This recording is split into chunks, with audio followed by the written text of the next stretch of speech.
Okay, so I want to remove the fake business, which then definitely breaks something, I don't know what. So I have to remove it in a way that the stuff that will break will not compile anymore. So I'll just do by changing the names of all functions and variables that have their meaning changed, I guess.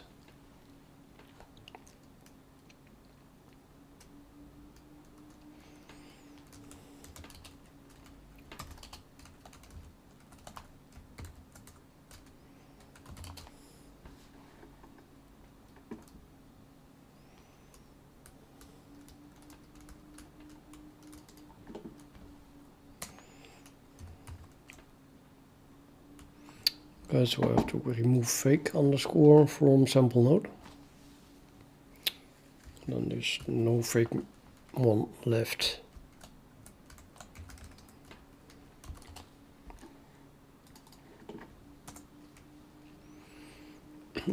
Is fake. There's no longer node being fake, so yeah, just delete it.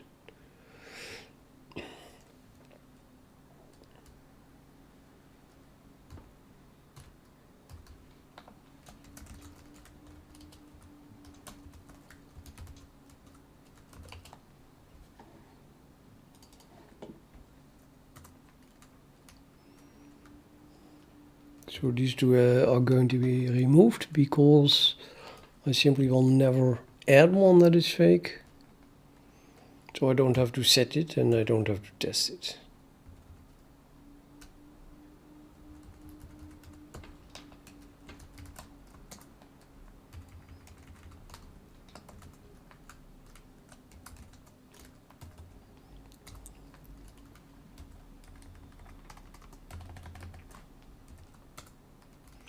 That one is gone. Seems that the rest is then in algorithm. In algorithm.cxx.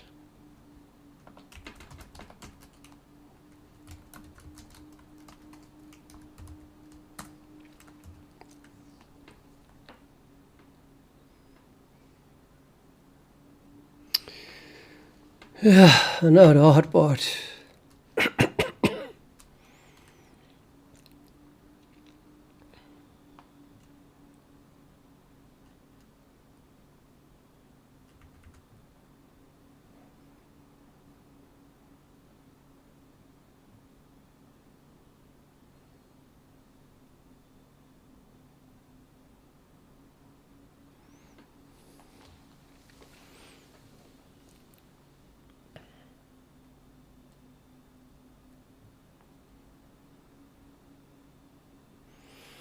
Okay, so algorithm determines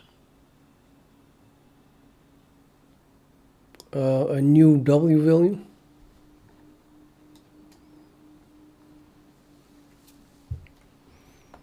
Of which it wants to have a new sample, because this function is passing W by double reference. So it sets we enter here with the W value and the corresponding L of W and the derivative at W.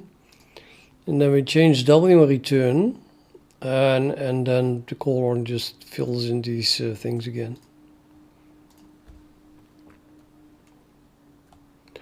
However, if that has been done, we are here. This already finds the next largest node in the current chain, which contains all previous nodes. And then insertion will take place before that node. So the chain is ordered by W.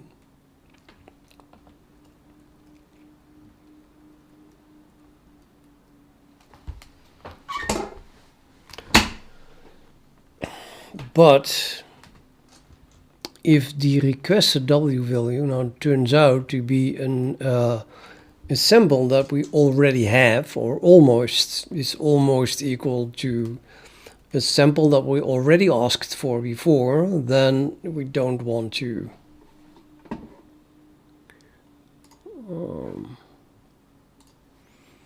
ask for it. I mean, it doesn't make sense to ask for a sample at 10 and then later at 10.0001.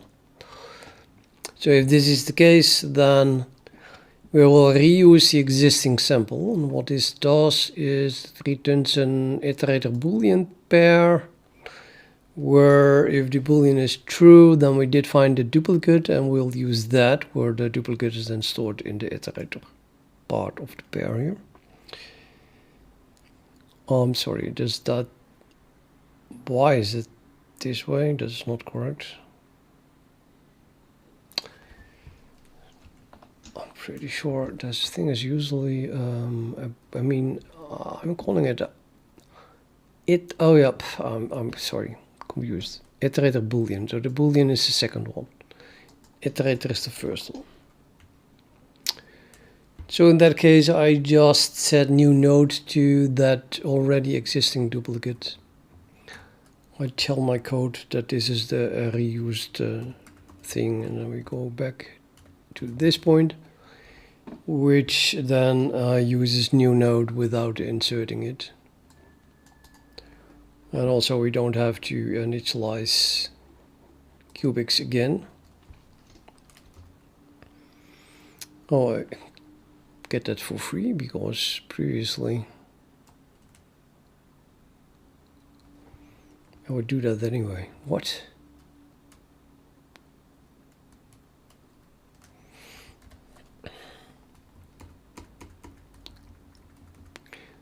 Right, so here I'm looking for a duplicate, and now we're testing is fake here. So if there is no such duplicate, so there is no previous node that is very close to the current request, or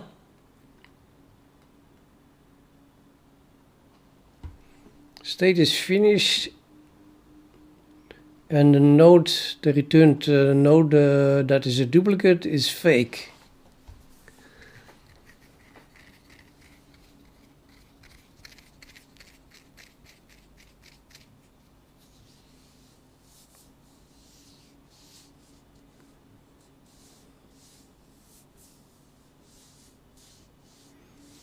Okay, I guess this means that if we are finishing, I want a real node. I don't want to return an interpolation.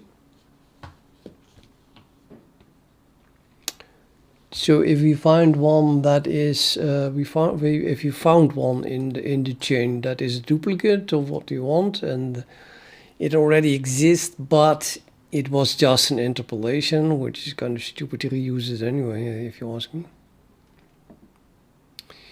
then I would still ask for a new probe at that point if the thing that we found, the duplicate that we found, is a fake one. But that's indeed never going to happen anymore, so I can just delete this.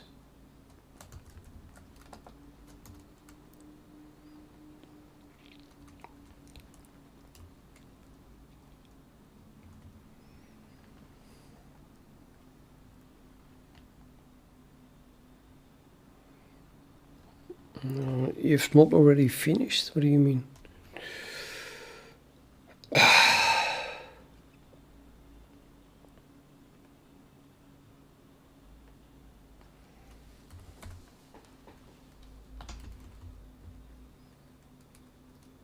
And fake.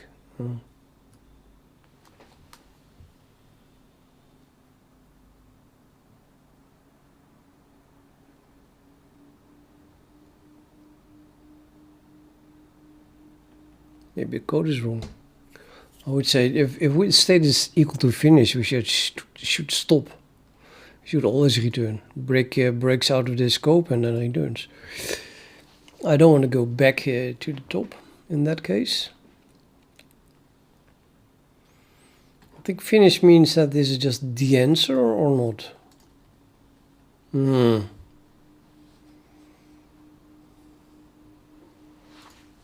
Confusing.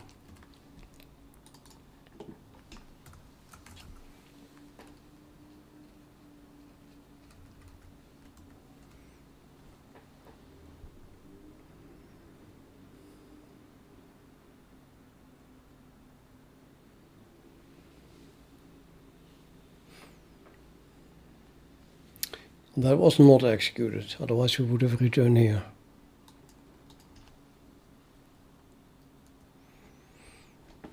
I guess finish means then we want to, if finish is set, then we want to get another sample and then we will finish. And then we do not want to use a fake one. But we could use a duplicate.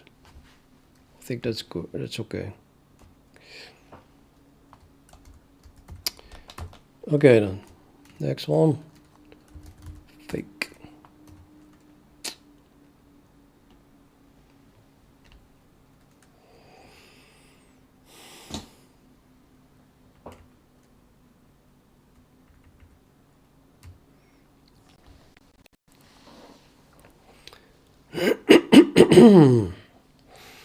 Okay, this is the kernel of the fake stuff, so let's skip this part, see if I can find another more low-hanging fruit as the one before, related to fake.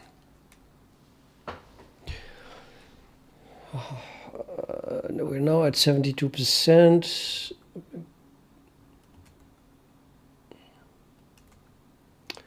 73, 74, 77. Oh man, that's so much.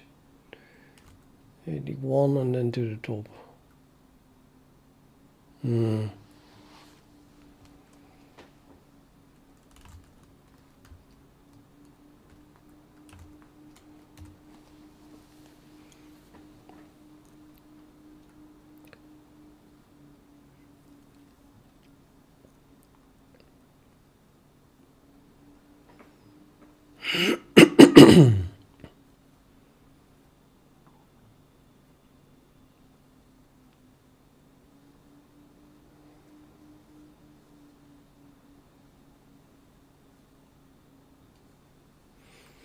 Yeah, I want to skip everything that has to do with finding usable samples for now.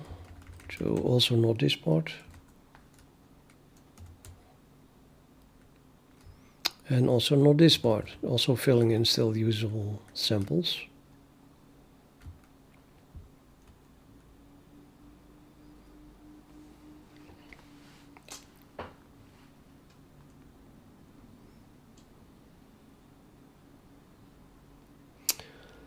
I guess here we can just remove the fake. I mean, there's no fake one anymore.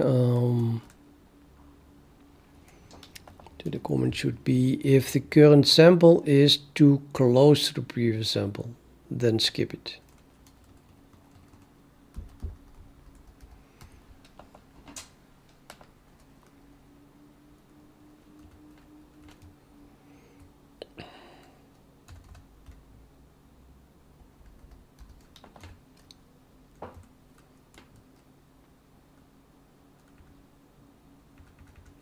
I can do that here as well then. If the current sample is too close to the previous sample, then skip this sample, and then the fake thing goes away, so like that.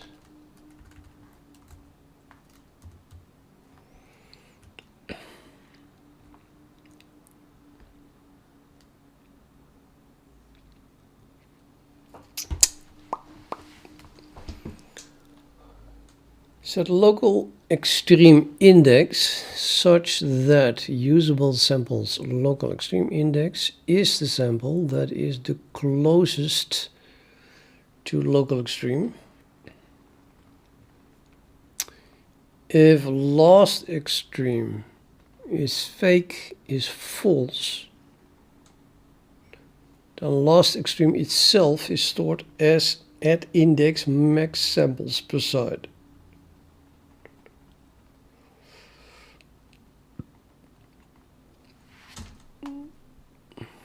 If left index equals max samples per side, then no left sample was stored. And the closest right sample was stored at index max samples per side.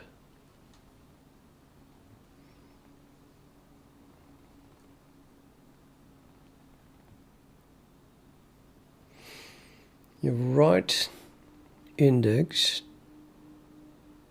equals max samples per site, then no right sample was stored, and the closest left sample was stored at index max samples per site -1.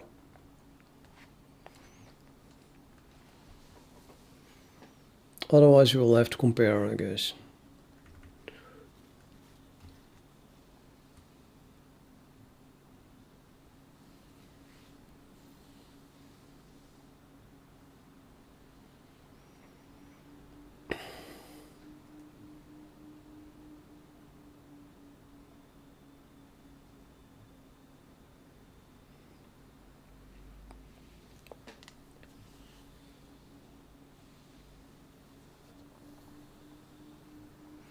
Depends on the previous code, right? I'm not sure what left eye and right eye is now. So let's not touch this yet.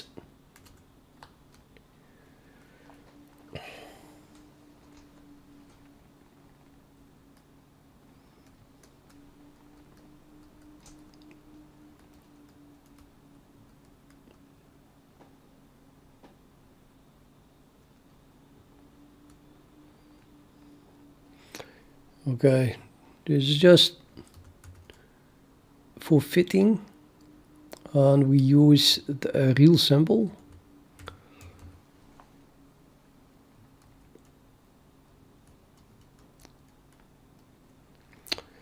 And well, the sample that is the closest to the actual extreme, which was the definition of the local extreme index.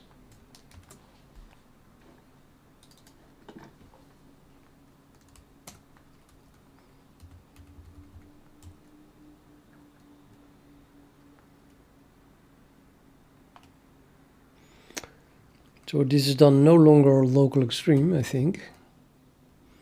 I mean, it's literally closest to the W value of the previous local extreme, which is the extreme W value.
And I think we went around now. Yep.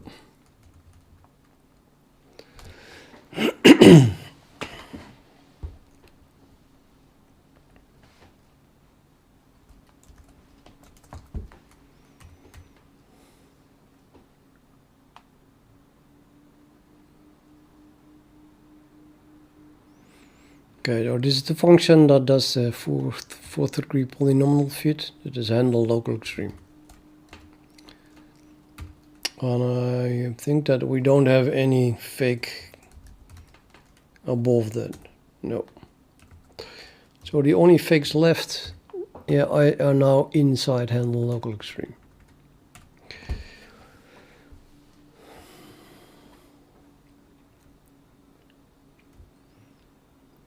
I can find the scope maybe. So this scope here. Okay, there's still something below that.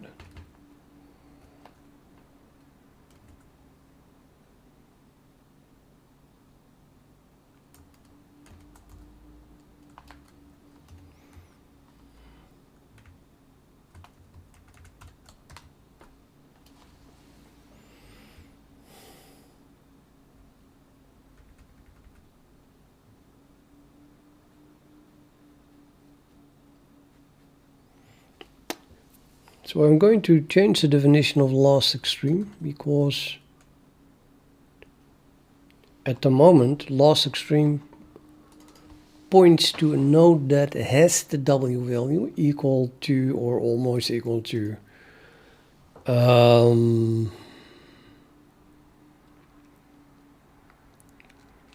extreme W value, which is still W here.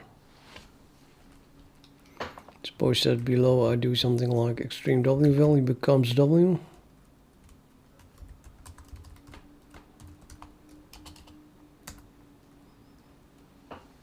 It's set to the W value of last extreme. But last extreme is added as I mean last extreme has a value very close to the current W value.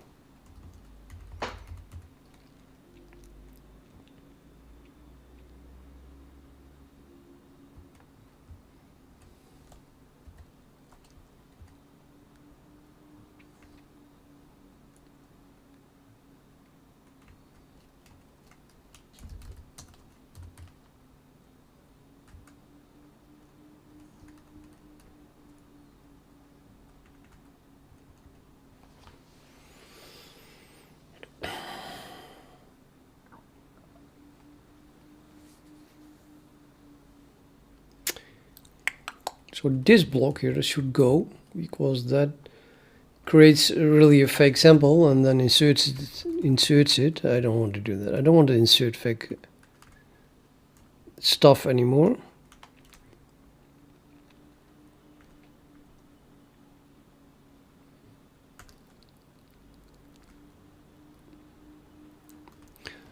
So instead of this part, you have to simply find the cubic, I think. That should be use cubic, if you ask me. Use cubic. So I have something called use cubic. It's not highlighted. Why? Cubic used.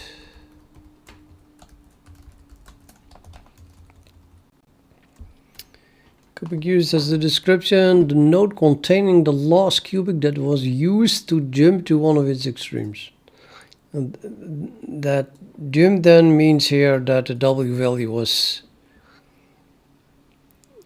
set to that value, the extreme of this cubic. And then we call this function with that.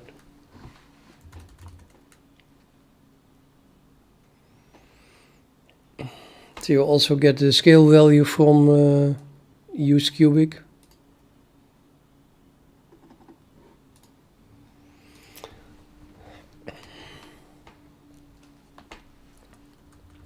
I think we can be pretty safe to say that it must be exactly the same.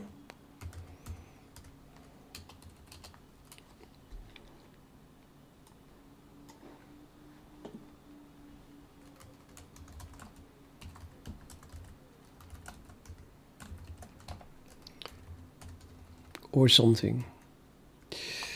Not that apparently.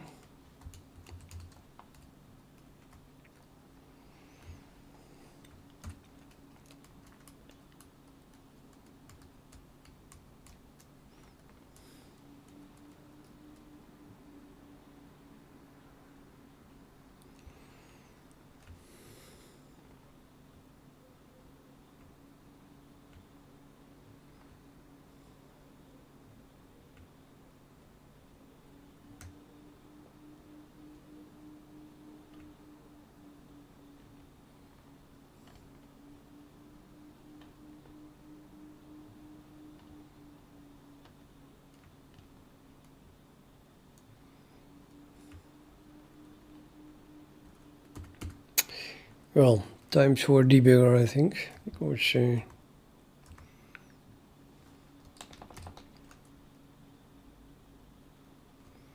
I don't get the extreme value of this thing.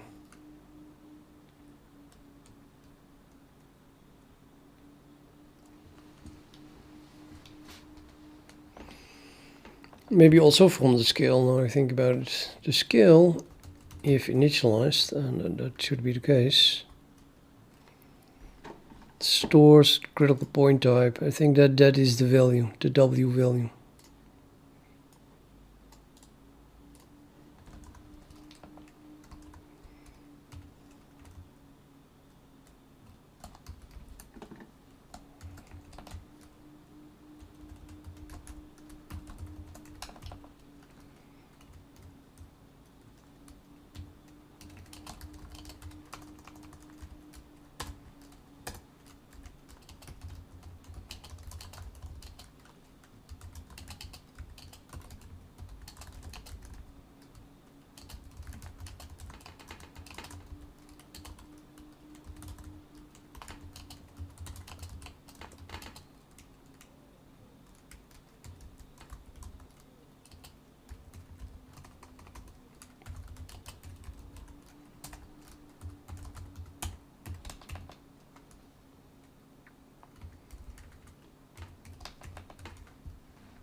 Fortunately, I can't run it because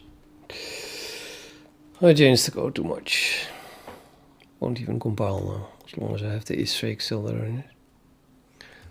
But I think this is correct, so we should use cubic use is simply the sample node that contains the cubic that has the critical point.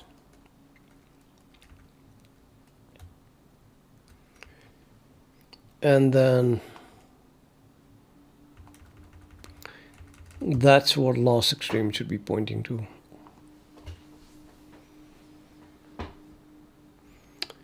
Instead of a fake node.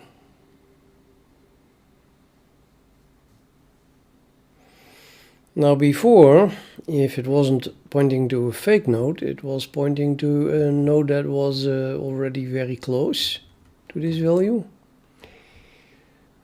being left or right, which then would be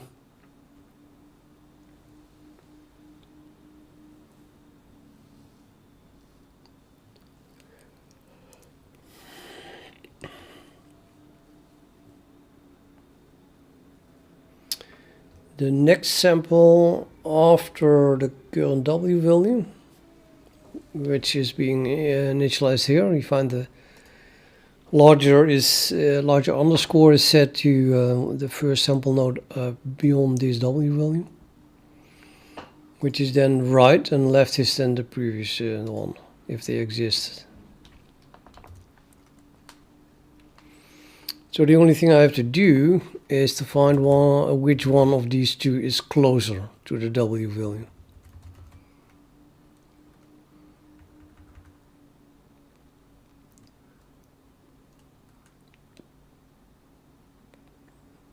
No, it's not true. It could be that both samples are on the, say, on the left side of the extreme,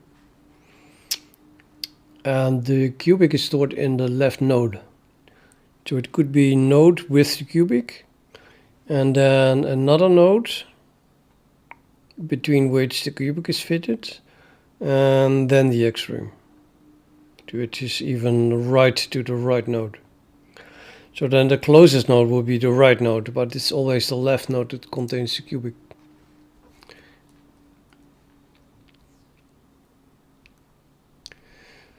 And I should just use, use cubic.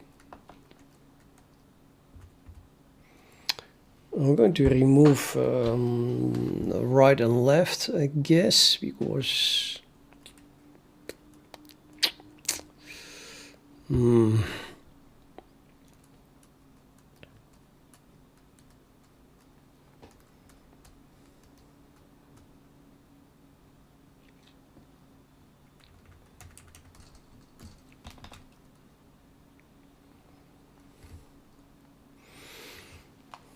like I said, the meaning of loss extreme is going to change, so I will rename it in order to break the code everywhere where I use it.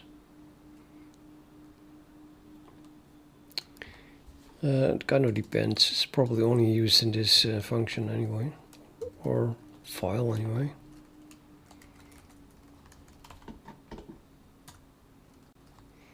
Holy shit, this is so awesome. No.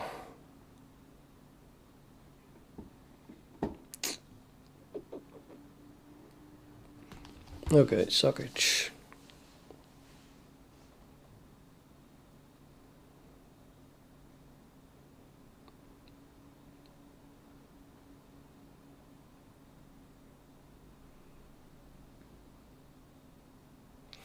Going to rename it to Last Extreme Cubic.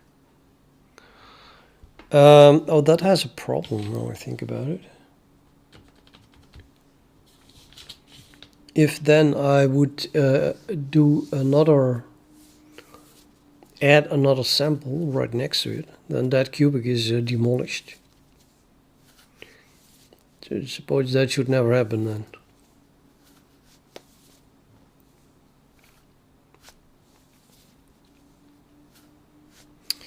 It would be kind of weird if that happened, right? I have a cubic which I think is so perfect that I can just use the extreme of it as the answer. And then later I would probe something else again to split that cubic in two. No, this should never happen. So we can add an assert that that will never happen, and then if it happens, I can think about it.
So I renamed it.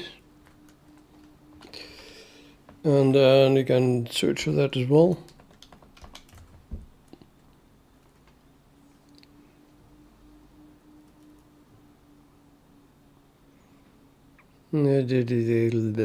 Complete rewrites required everywhere.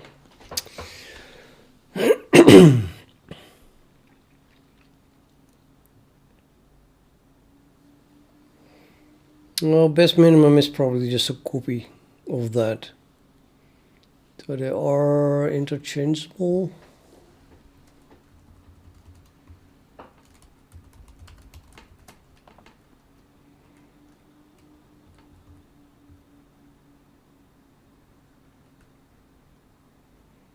I don't want to rename best minimum though. Although I probably should.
New function.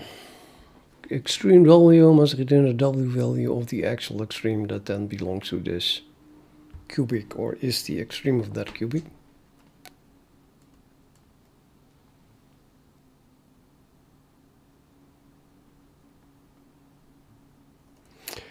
See, the nice thing of doing the rename trick is that I can just leave the editor now.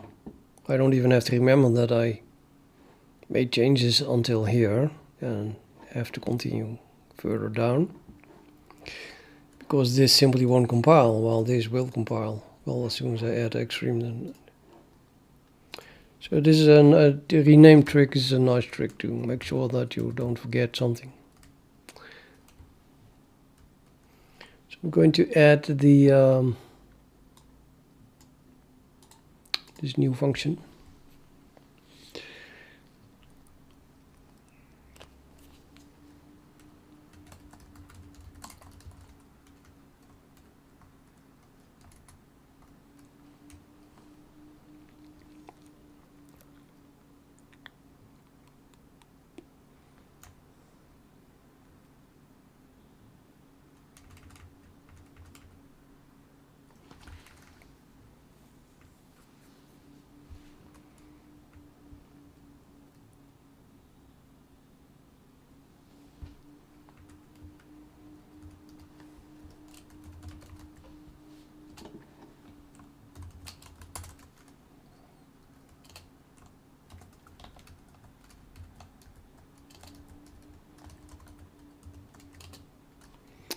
Okay, well, first of all, we should not call this function unless it is initialized, which means that the cubic is initialized, I guess.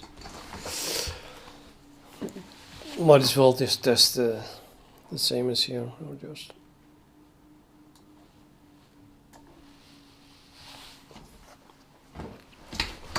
So cubic is initialized, and we have the extreme.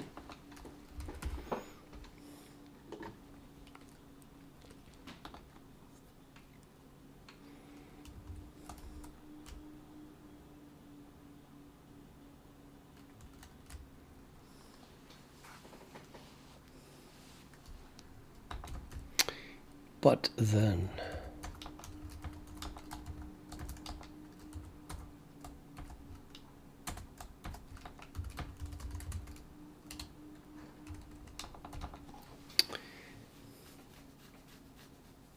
now to return the extreme of the cubic, so cubic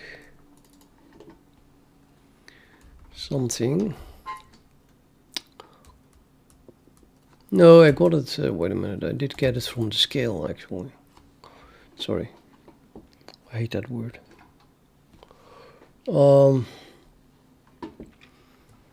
Return. Get it from the scale. That's the one. So not cubic, but scale should be used.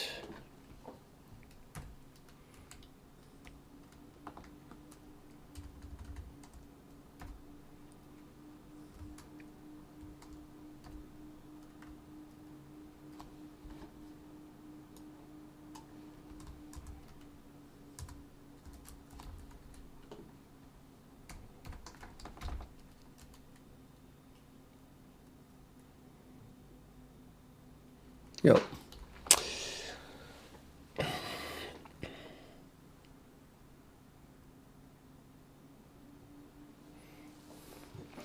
But there's more. If you call this, then this must be, you know, one of those sample nodes.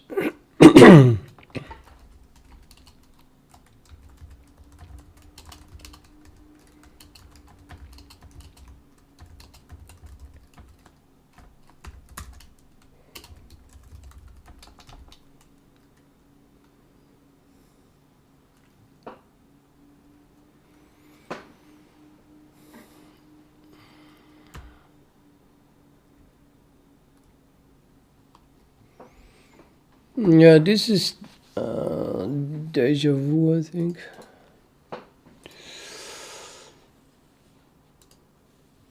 This deja vu Psalm mono 16 point. It's quite big because I'm on YouTube.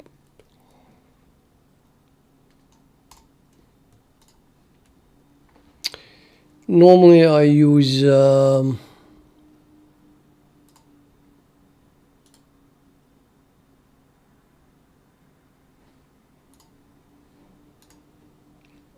this font, Hack 12 point.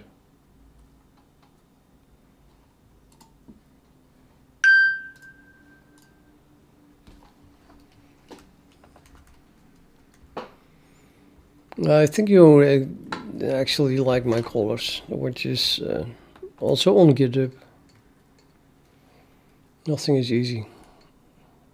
You have to work hard to get that.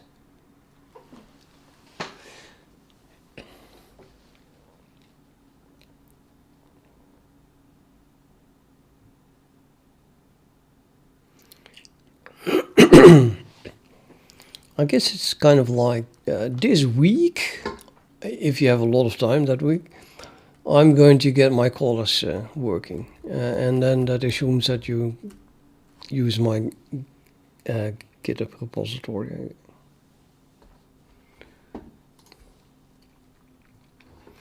Took me many weeks, figured everything out. Many weeks.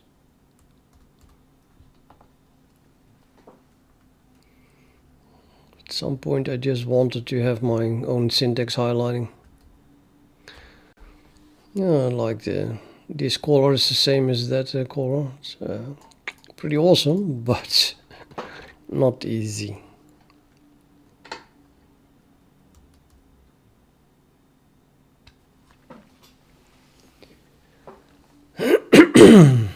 No.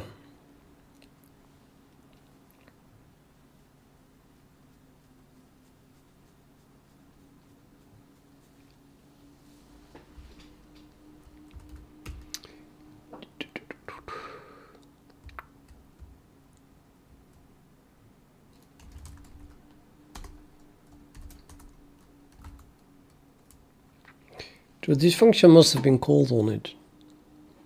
AKA local extreme must be set to something sensible.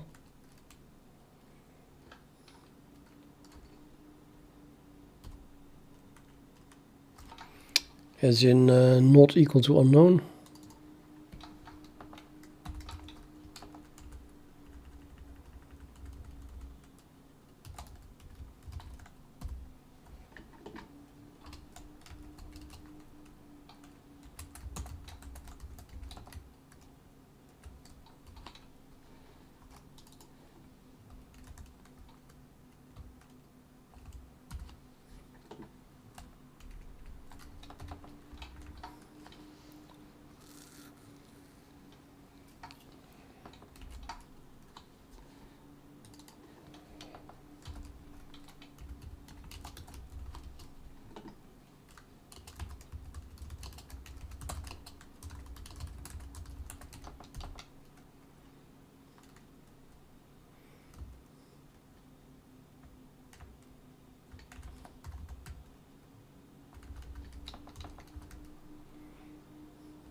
Yeah, could repeat that endlessly.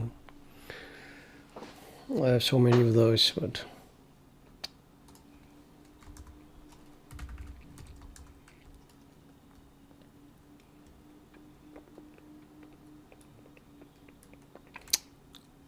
nobody knows where I was.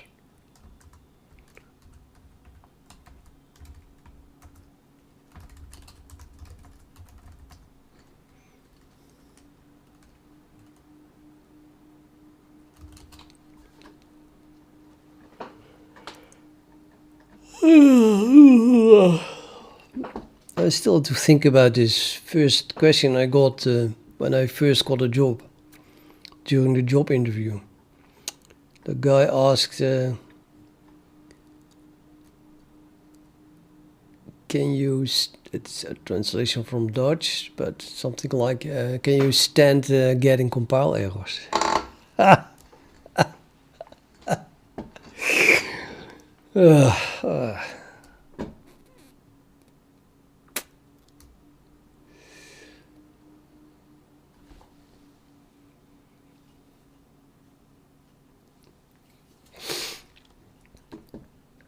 It's just a stupid question. I don't know.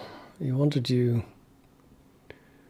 see how I reacted. I don't think he was really interested in the answer, but just.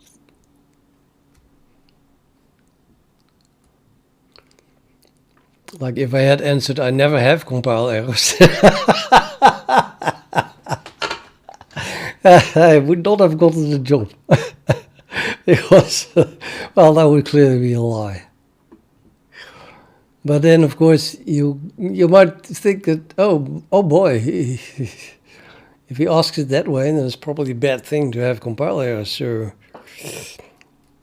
what twist shall I give it?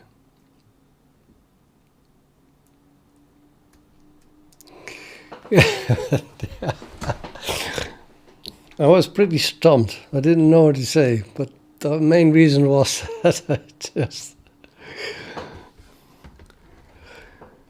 I had so many compile errors. I don't know. I thought this question was pretty stupid. I'm not even sure what I answered anymore.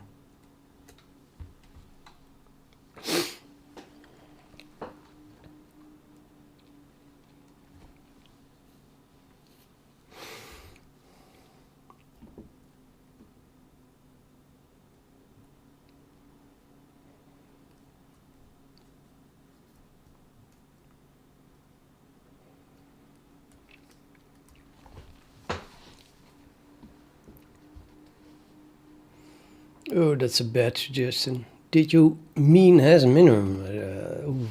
It should have said, did you mean best minimum cubic? Because that's my rename.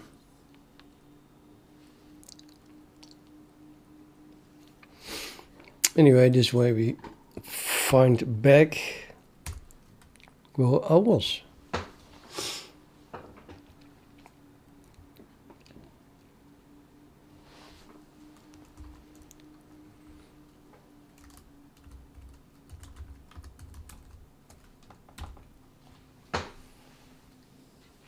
I think that should work.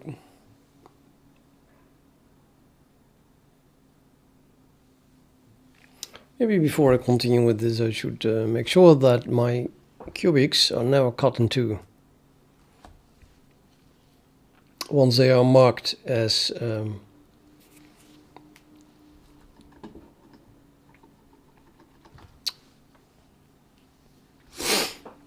let's see, as local extreme.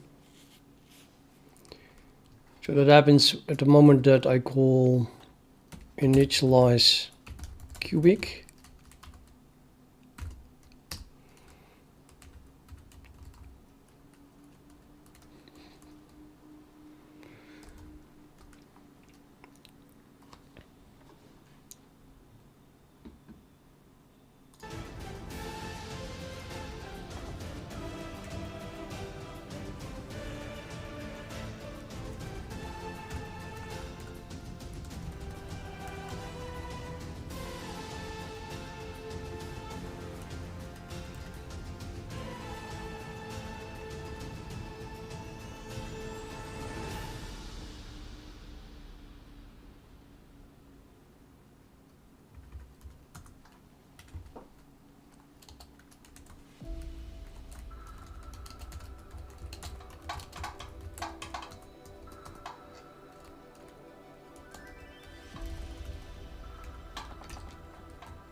To what? Define this.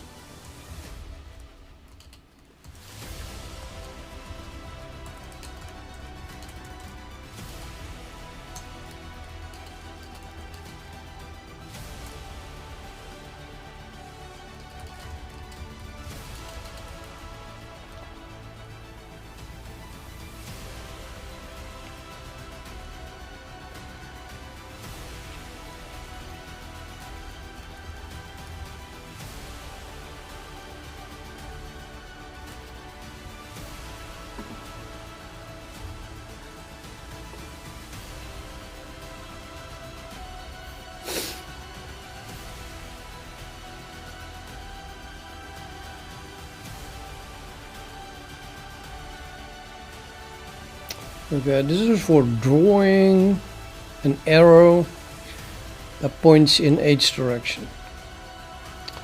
And this is just, I'm just using the node at this point to draw that arrow.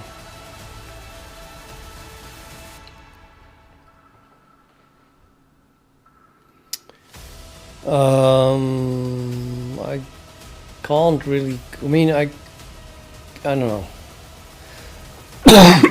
Probably, sorry, I should pass maybe I should pass the sample node instead of a sample. And then draw the arrow still at the interpolation point. Bit fancy, but yeah, why not? Because there's more work. Oh, well.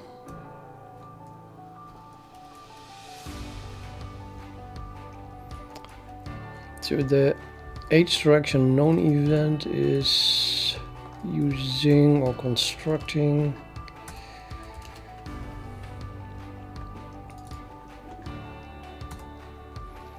an H direction known event data which takes a sample. Well, the thing has it yeah, locally. I might as well use Node then. Yeah.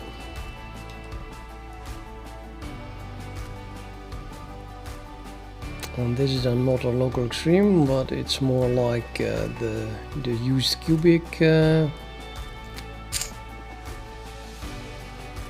How do I call it? Extreme cubic.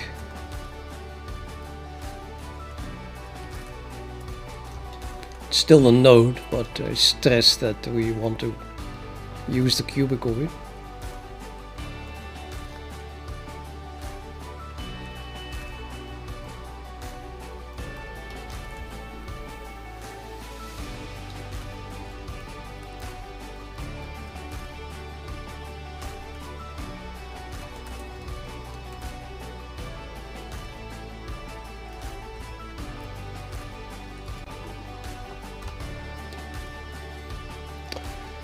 So now we must pass a sample node reference, which still works, I think.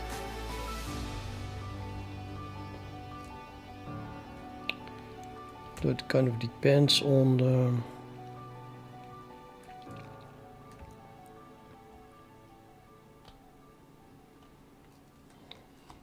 So in the end, this is a standard variant, which can be that thing.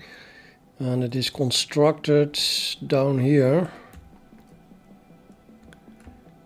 When we have this horizontal thing here, H direction known. So of course this must then also be the sample node. Otherwise the type is wrong, of course. Now it should work.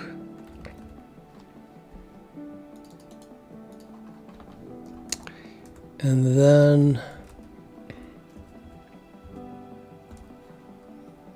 here I can dereference this, because that is an iterator pointing to a sample node, which is derived from sample. So previously I could pass this dereference thing to a sample const reference, but I can also pass it to a sample node const reference, because that's what it actually is.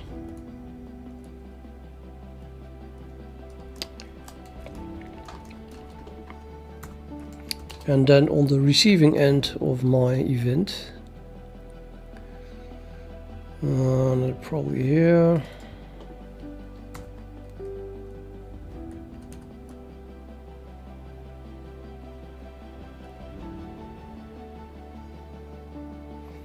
That accesses local extreme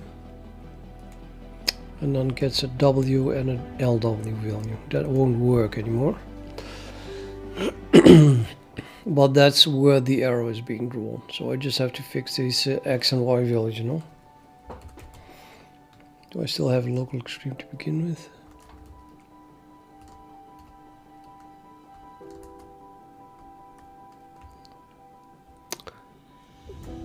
Yeah, didn't change that.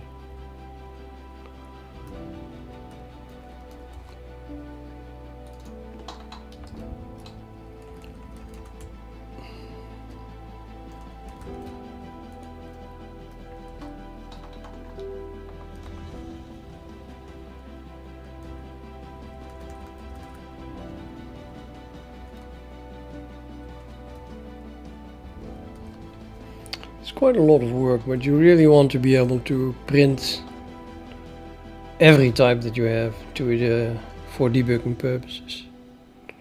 So it doesn't matter what type I have here, I just can print them, period.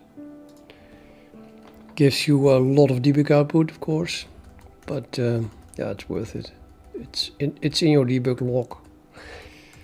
All the information is probably required anyway then, if you need it. Okay, so now I can call extreme cubic to get, well, I want to get a sample node.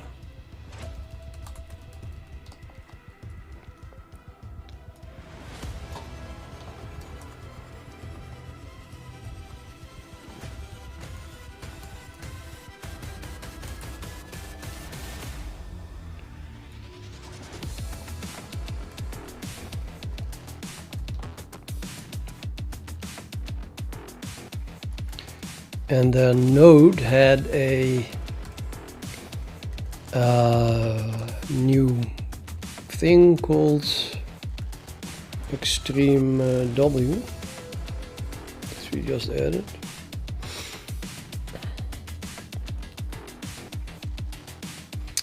Which then returns the critical point from this calculated scale. And we can get the LW value, which is, I'm pretty sure, not stored in the scale. Haha. Wait a minute, what is this? Algorithm event type. That is a left or right of event data, something else. This is the scale, yeah, there's no LW value.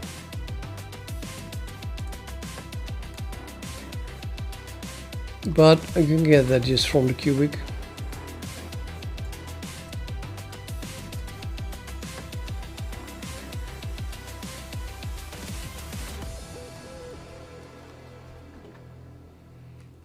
Cubic X.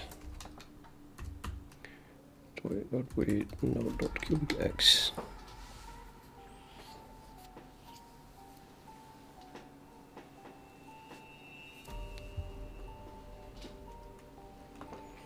So this function gets a cubic, and then I have a operator parenthesis defined on for the cubic. It looks a bit silly like this, but no.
Okay, I'm lazy. Let's find the next point with the compile error.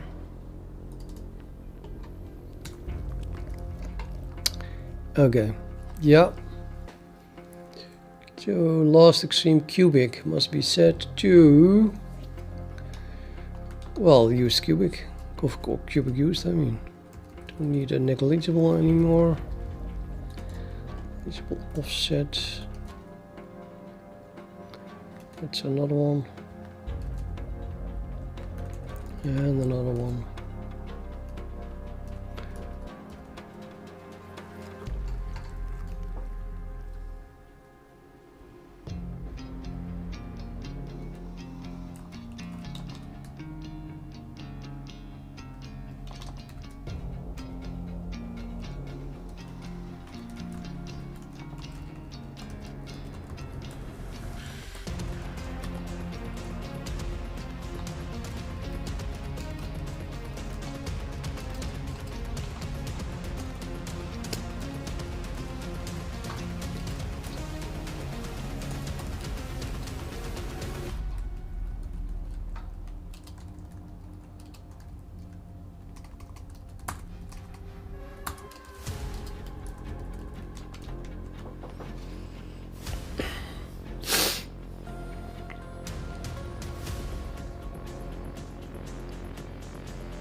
I don't think I'm using larger anymore. I mean, I'm using it here, but I don't think I use or need left or right anymore. I just commented out because I'm not sure.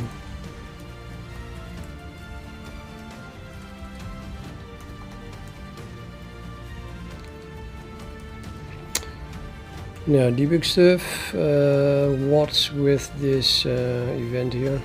The new local extreme event.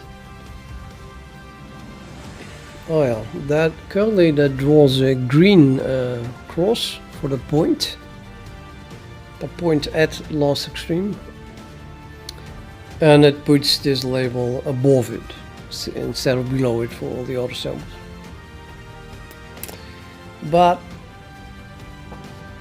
maybe I'm not sure I want to do that. So well, maybe maybe the same thing as the arrow that we drew before. I can still get that. I can still get that point from a sample node. If I do the same thing as the last one, just passing a sample node instead of just a base class sample. But I can also just change the color of the whole cubic itself. It's like this cubic is the, extreme cubic. Maybe I should make that just green or something.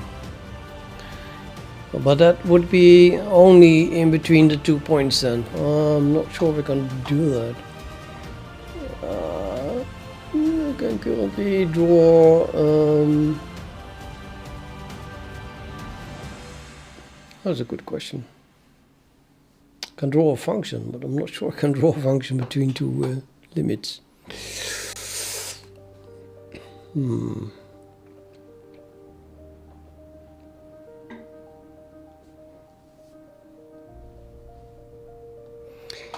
But yeah, I mean, we just have one cubic between every pair of samples, and they all have points.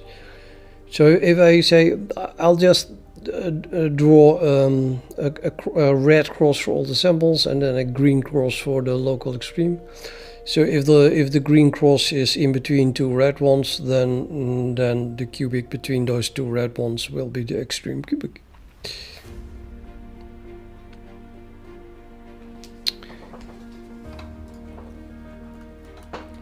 Which means that I do need to know the extreme itself. Oh wait, that's not true. Like I said before, it could be that both that the cubic is just completely on the left or the right. Yeah,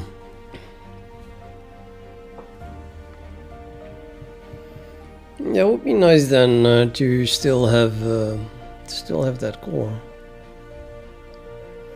Anyway, let's start with passing.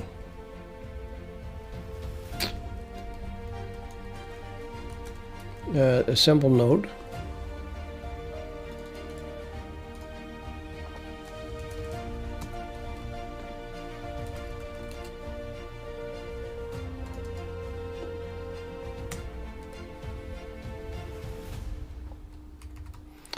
That is constructed from here then. Sample node.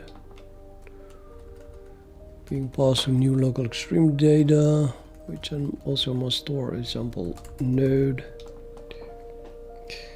And I'm pretty sure I changed the name. Yeah, here it is. This is the other one.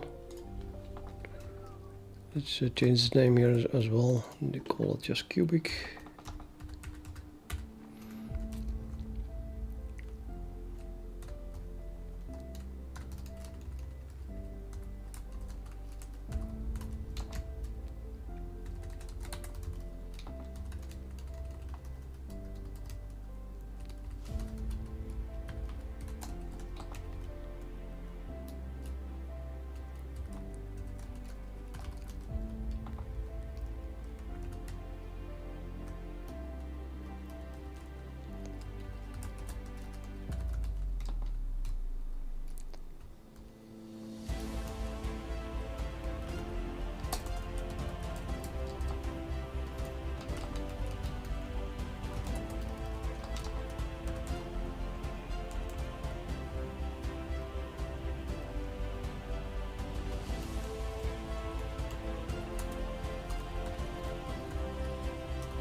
I don't have local extreme anymore.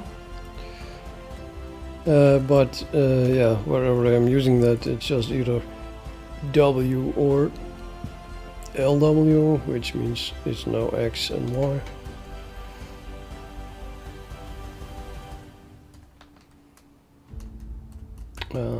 Again here.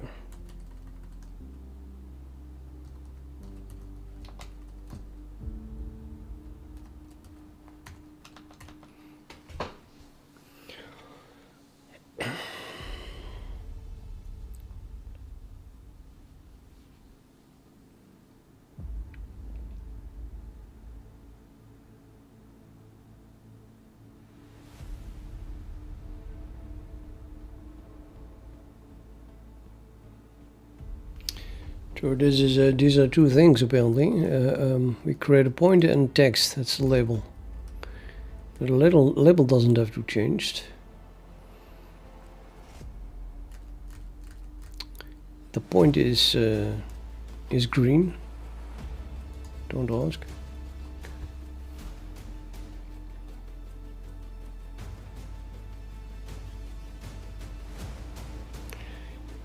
I could override the cubic, maybe.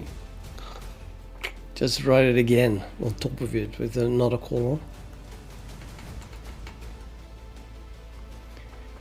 But I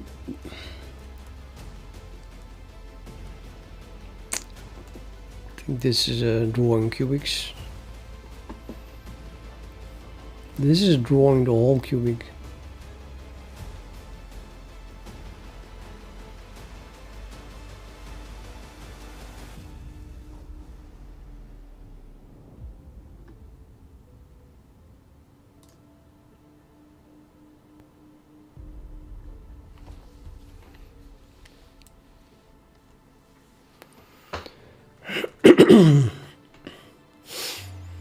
Cubic approximation.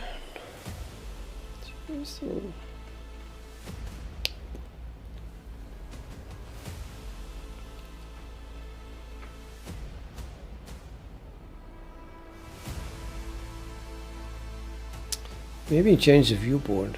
Would that work?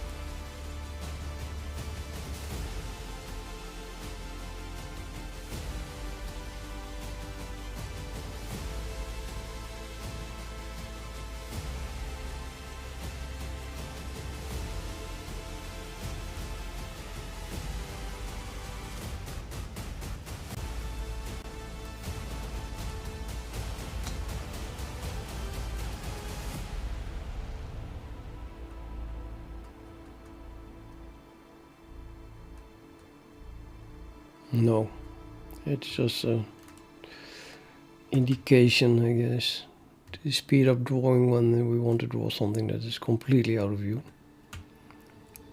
It's not, how do you call these things?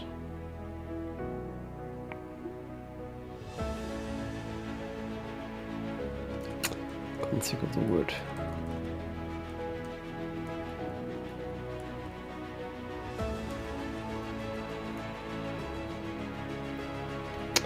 Yeah, well, kind of stupid, but I have no support for plotting a piece of a function.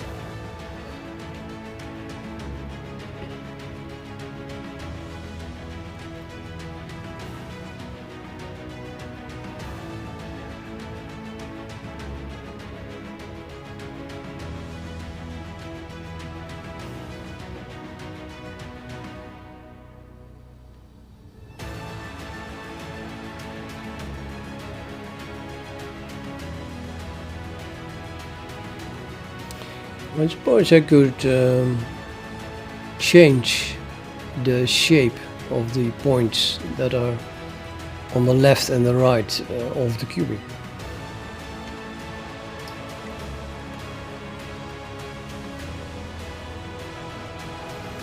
If I can find that back.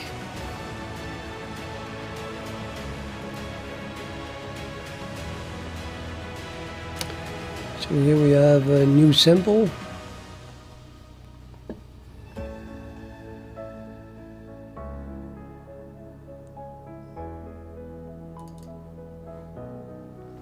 Current, whatever the hell that is.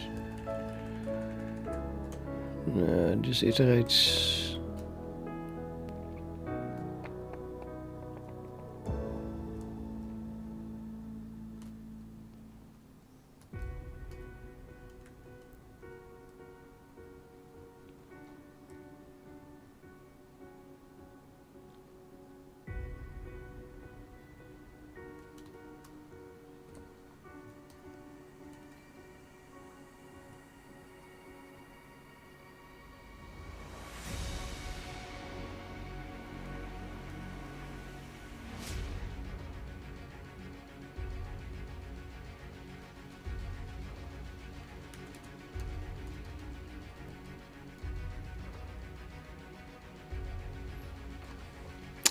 Could compare the labels, in that way find them.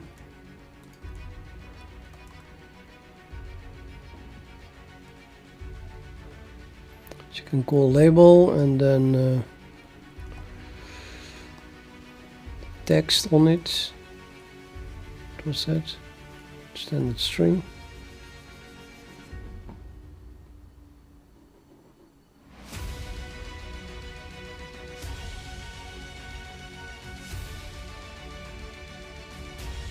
Or just call debug label, because this is debug code, I think.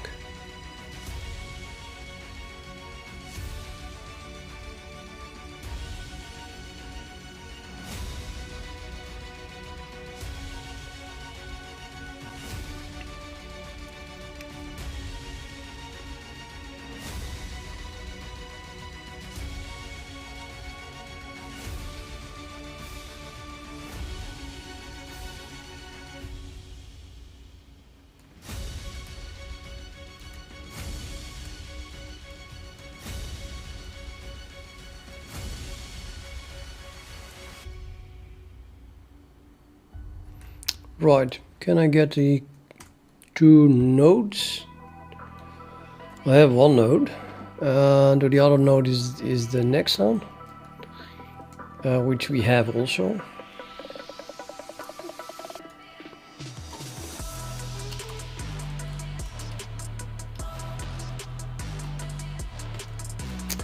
Sample node namely stores the next sample, which is defined if the cubic is defined. So I can just call next sample and then dereference that, and then we get the reference to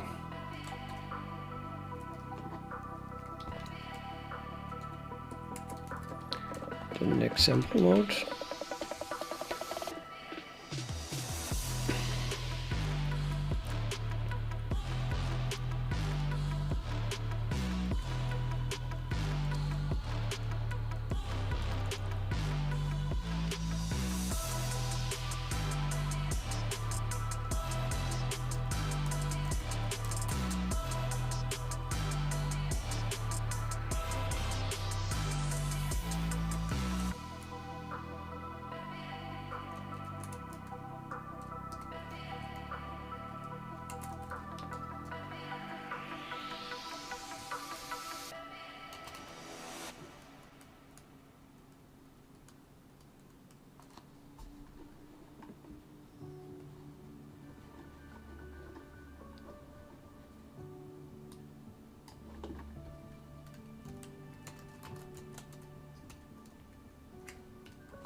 Yeah, that's on plot sample.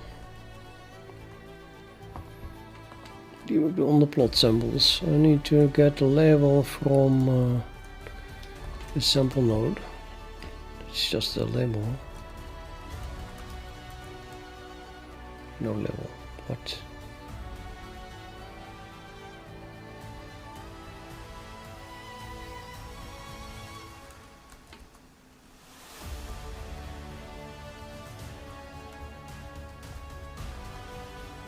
Oh shit. It's an integer.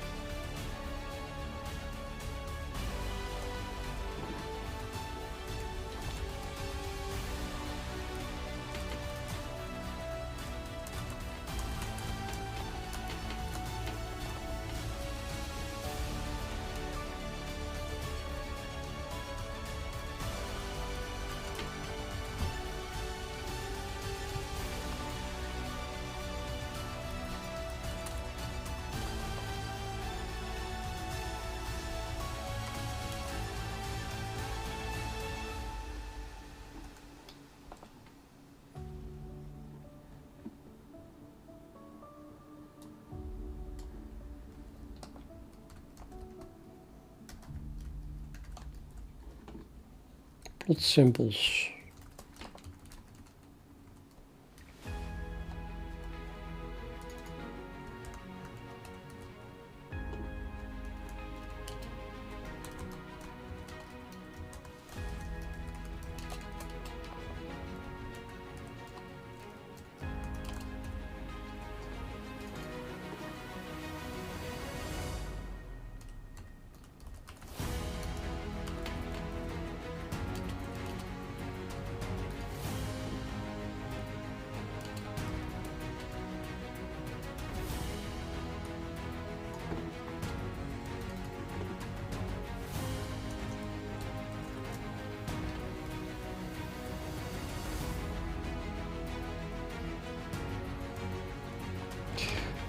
So I want to replace that point.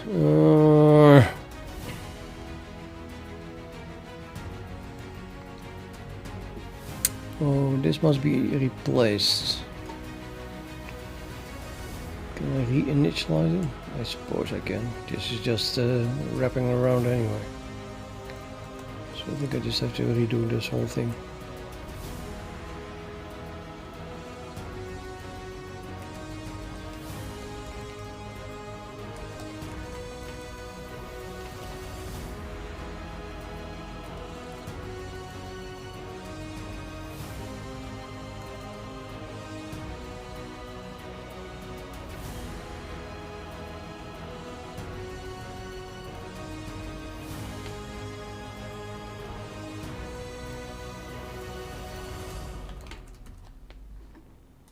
Can't be const reference. A reference, which means that plot samples may not be a const thing, which means that this cannot be a const member function.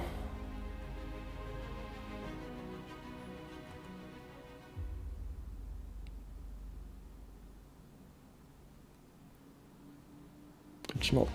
No const here.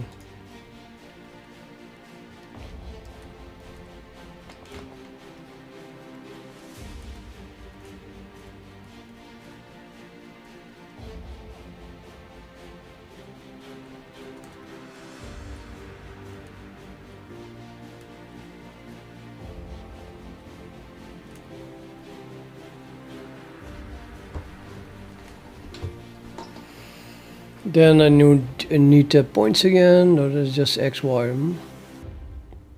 No, of course not.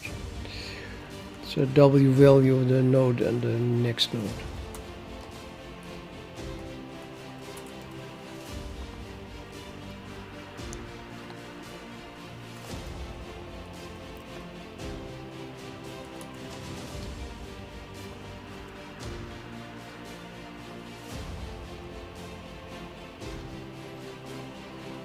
Actually, it's node if this is true. Otherwise, it's the other one.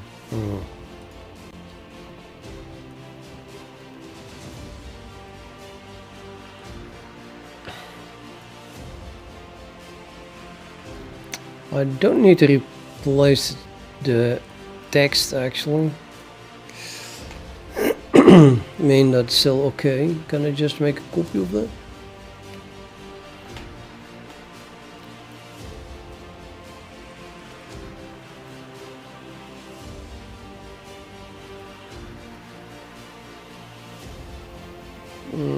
Can I make a copy of a plot text to begin with? It's a good question.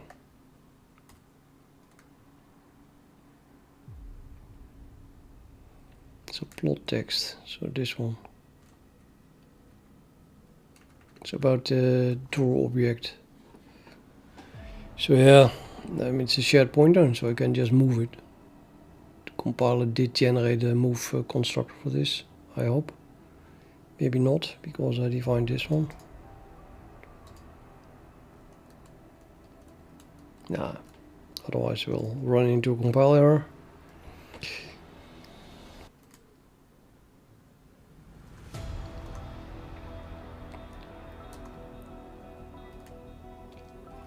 Don't know, I forgot again what it was called.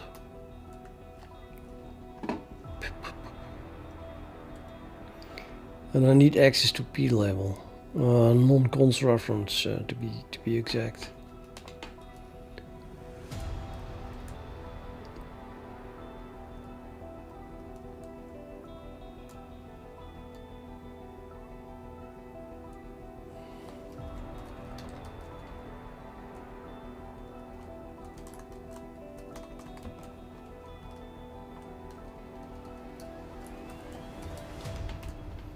We're going to move a little in, yes.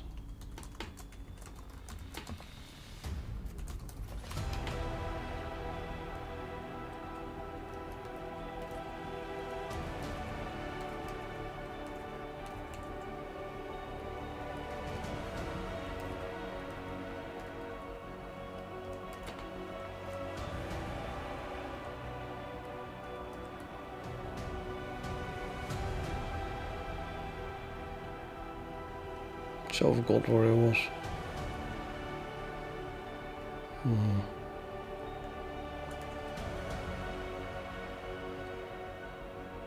No, this.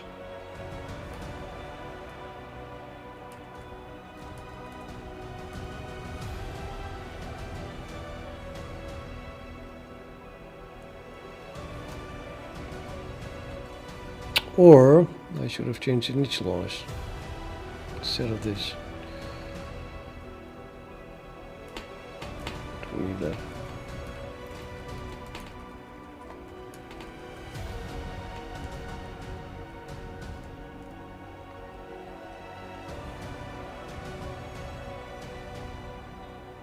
Yeah.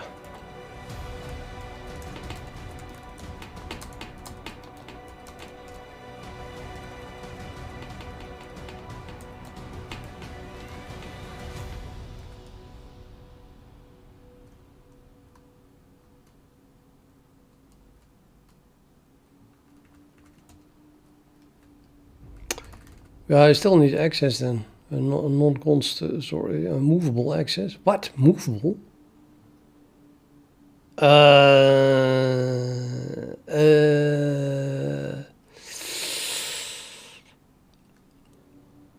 No. So I'm gonna call it replace. Sorry, just replace. Replace point, and I'm just not going to change this at all. Just replace the point.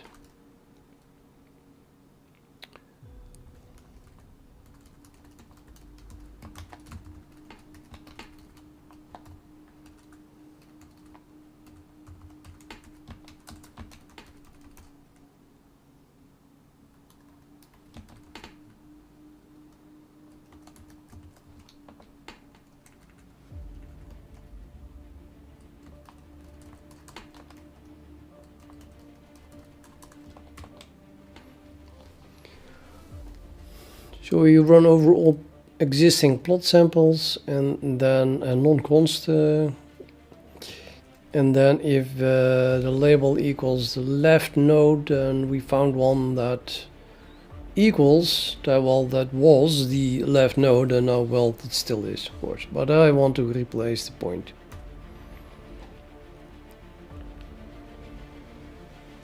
So create a new point.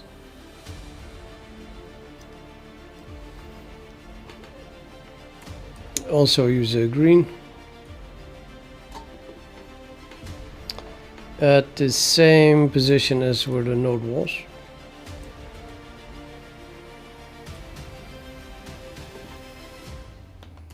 This is the right one, and then that is the next. So then we use the coordinates of next. I think this should work as soon as I implement replace.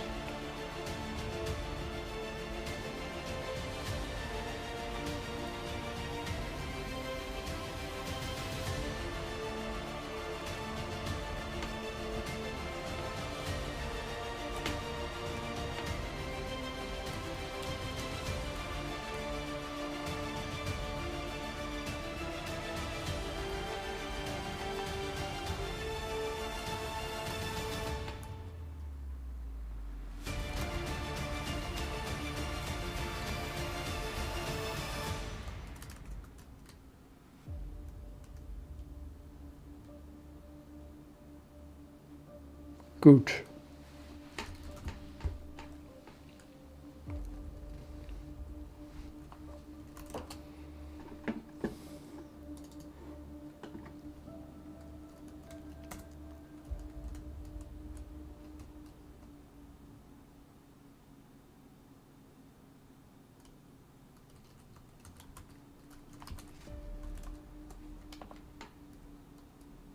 Oh, wait a minute. I don't have a label anymore. Ahaha.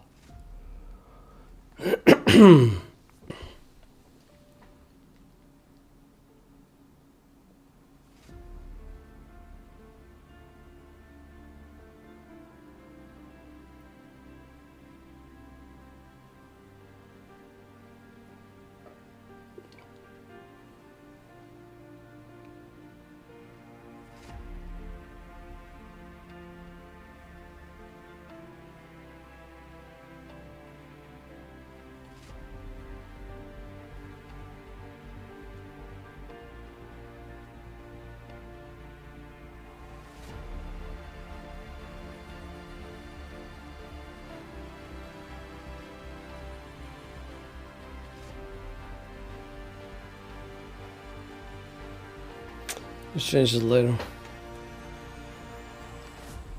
Right now I'm using the label of the left point.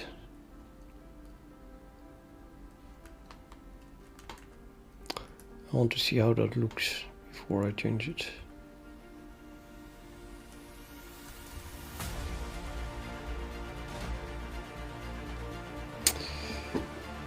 I'll turn the music off again for you guys.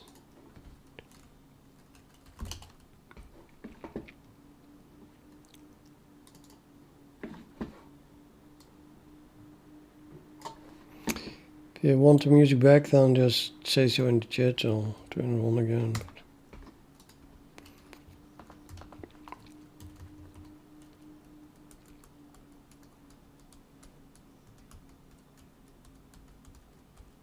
Oh, extreme type.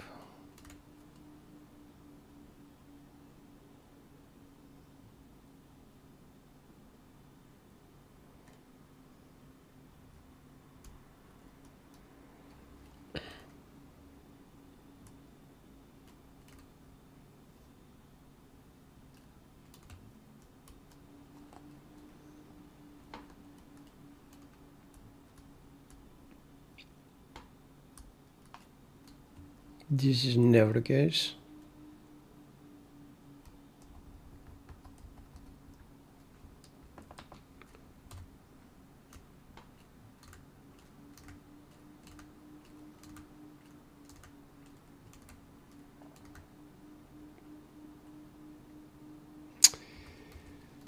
Yeah, I'm not convinced about that anymore.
That can be anything.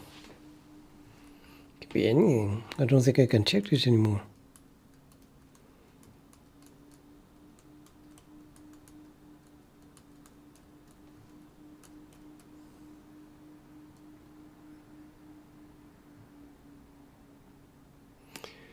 It can be down, it can be left min, it can be min, it can be anything that contains a min.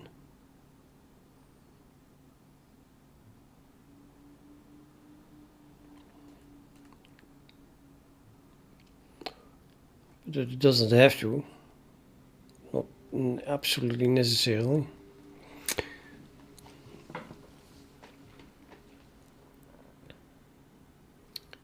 So it can be right min or up.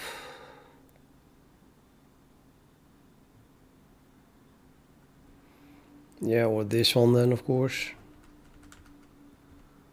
The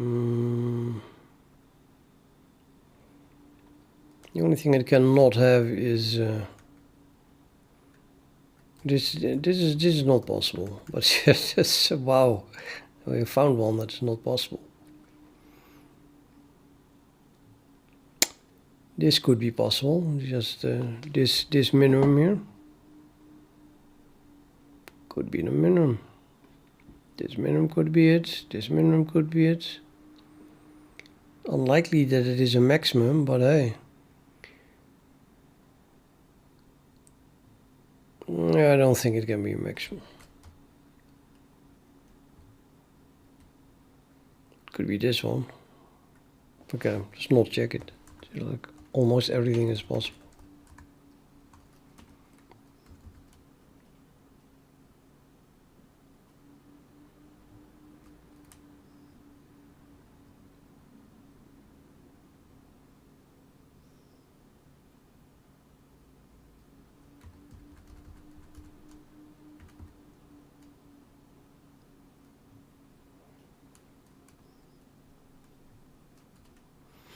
Yeah, well, currently I have a scale defined for every cubic. It's kind of silly to do this test then.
Oh, I hate to calculate that again.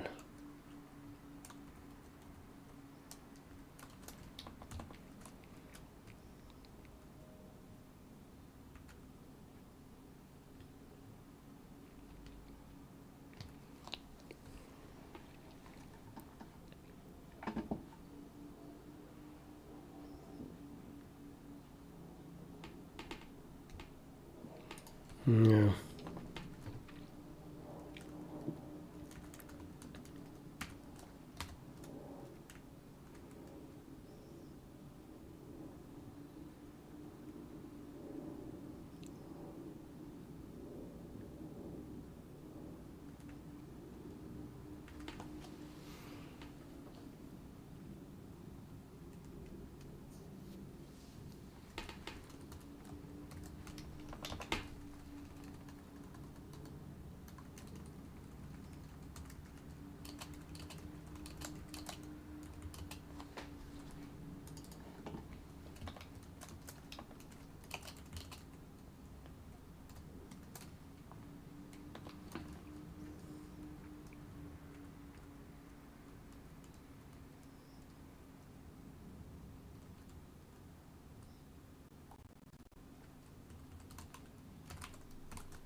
Maybe I should just store the LW value in. Otherwise I keep calculating values of cubics. Not super cheap.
I already printed it.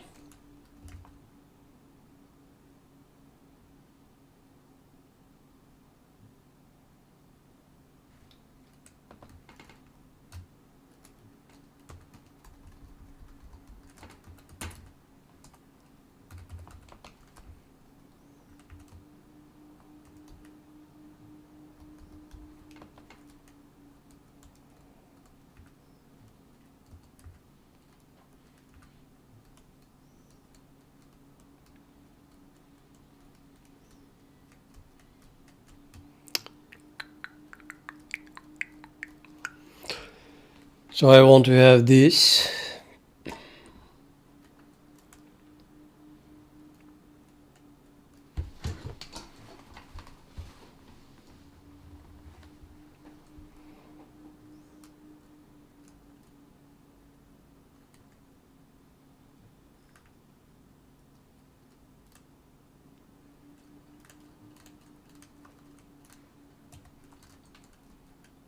I'll just set both of them, come on.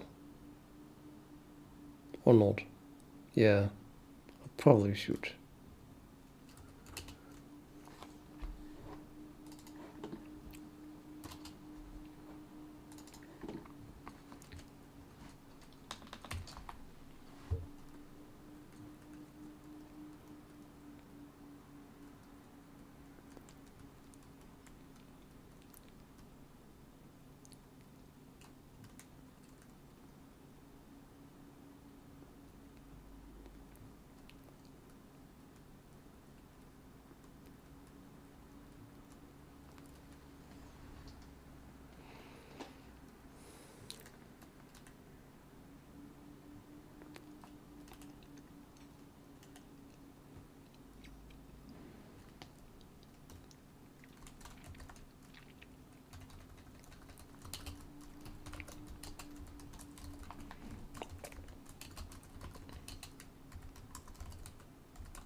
Oh, hey Visual. Slowly making progress, especially slowly.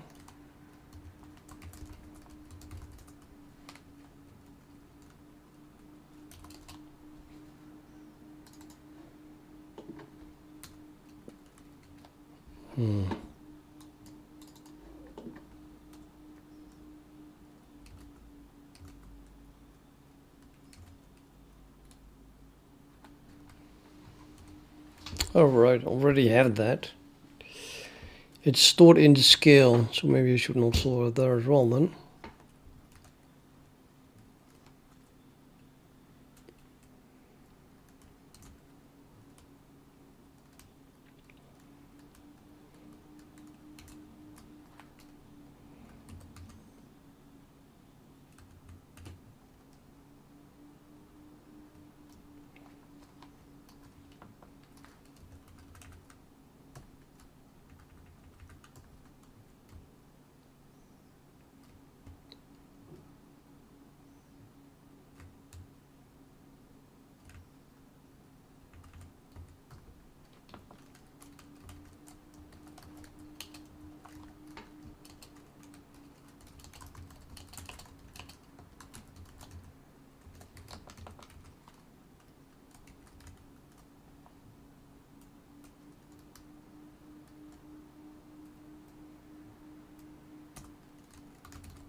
He asked that an hour ago. I think he's not here anymore.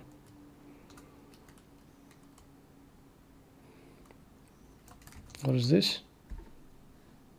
Cannot assign to non-static data member within const member function. Oh.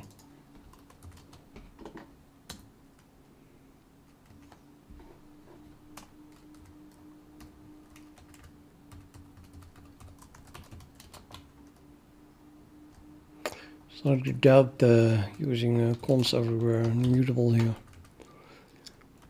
Before I had almost nothing, and now we have a shared load of mutable stuff. The idea was that sample determines the ordering, so it's kind of like a standard set used as a map, where you then make the data members of the set of this data that is stored in the set that is not part of the key mutable.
Find all samples around the last extreme that are within scale.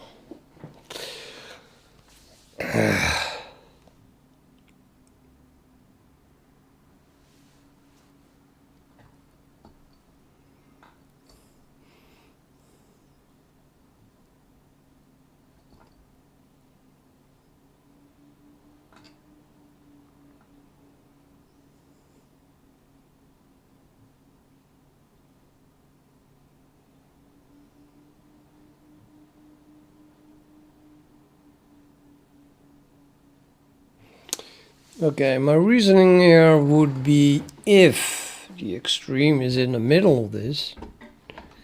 Sorry, if the extreme is in the middle of the two samples that make up the cubic, then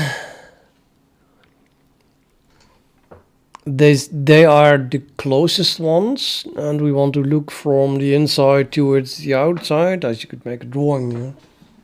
Make a drawing is way easier to understand.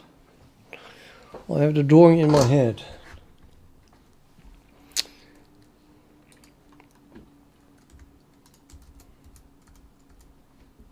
I'll make a drawing for Vishal, because he's probably the only viewer here at the moment. So online drawing.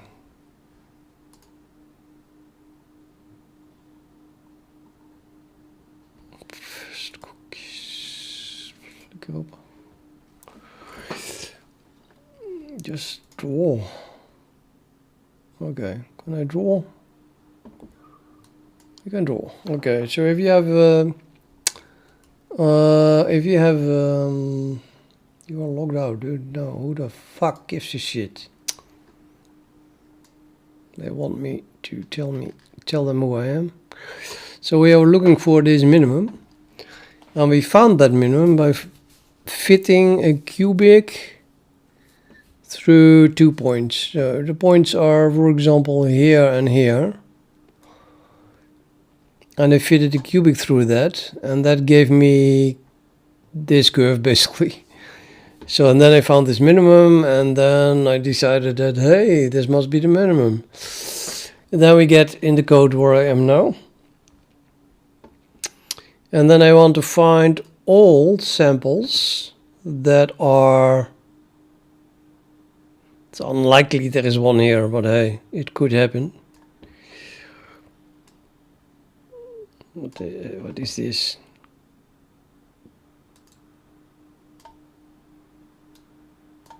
So I'm just drawing some samples here. So what I want is all samples starting at this point up as long as they fit the cubic. Let's say the red thing is the cubic, and the yellow things are actual samples. So this does not fit that cubic anymore, this thing. This one might still fit it, but who cares? Let's say this one still fits. Well, not exactly, but good enough. Within 10%. It doesn't look like 10% of this height, but let's imagine that this is a bit higher. So then I would want to include this one, and I want to include this one. And then I do not want to include this one, and then I do not want to include any sample to the right of this one, because this one doesn't fit. I don't care if later on it fits again. And from here we can go, this one fits, this one fits, this one fits, this one fits, this does not fit, so that we stop. And then the two outer samples are this one and that one. Those two I want to find, okay? Now, it could be that there are not enough samples at all. For example, we could only have this one and this one. Now, lo and behold, the cubic was fitted using the two blue ones. So the cubic is going exactly through the two blue ones. So these are definitely fitting. But if I go to the left from here, and I would find a point, not this one, but... undo. Do I have an undo? No. Matching this point is not here. It's actually I could change the color like that. Okay. Probably smarter.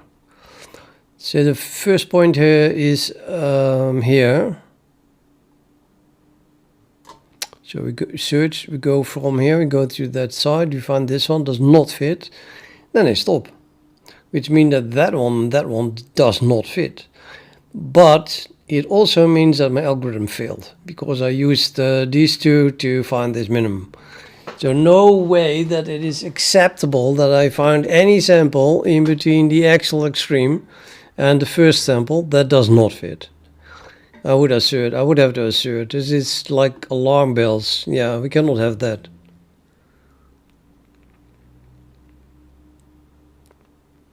It's gonna happen, of course, but maybe we should just ignore those things. Aha, now we have a point. Ignoring them sounds very nice. Yeah, no, but seriously, I mean, they should not exist. If they do exist, then it's probably because they are so close to the extreme here that floating point round-off errors make them, super quickly 10% higher or lower than the distance from themselves to the extreme that we calculated. And then, yeah, I mean, they might be a tiny little bit up and down, but who cares? This point here would still fit, even though it's like twice as high, if not more, than the actual minimum here. So we have the minimum here, and then we have the height of that minimum. Yeah, this one doesn't fit, because it's like this high above the line here, while the red curve is much less. And it would only fit if it is almost on top of the red curve. I'm not explaining this correctly, but it's also a bad picture. Try it again. So we have this cubic minimum, and then we have the, I get only blue colors.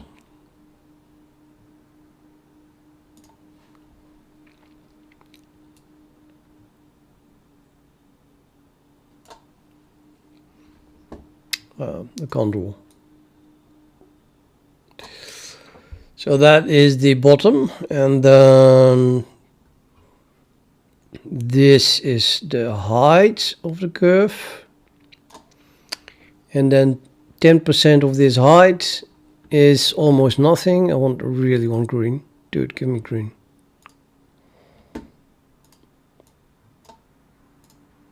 Okay.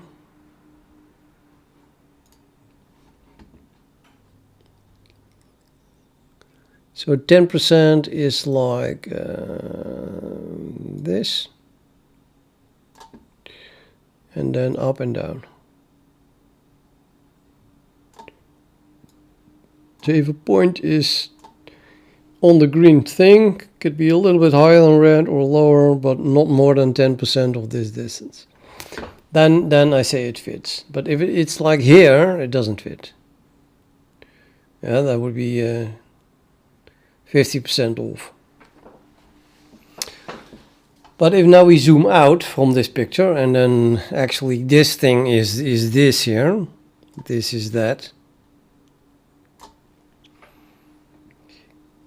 and I was using these 2 points to fit this cubic. Do I really care that this blue point here is well, I don't know. I'll make it blue again.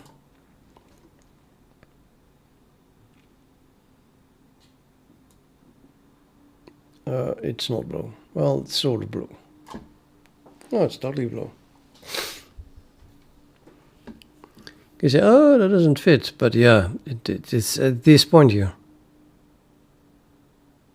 That's good enough, isn't it? It's just good enough. So what we're going to do is we find the minimum here, the extreme. It would be there.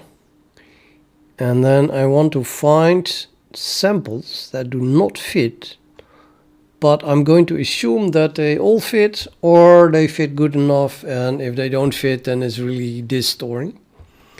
Because I'm kind of sure that the first sample that belongs to the cubic that we used, these points are used to fit this cubic. That gave me this minimum. So I'm going to assume this one just is, this fits, period. Also, we use cubics. We only have cubics between two adjacent points. So there is no measurement between it. This is just, we have a point here, and then the next point is there. There's not a point in between. And this one also fits, by definition, because that's what we used, these 2 points. All in all, that means I might as well start looking from this point in that direction. There is no reason whatsoever I would start here, because, like I said, I'm going to skip over everything anyway. And this one fits. Now, a better case, why do I not have an eraser? Oh, this is an eraser. The eraser is red. I mean, a more practical case is, oh, I didn't want to do that. Do I control undo? Yeah, cool.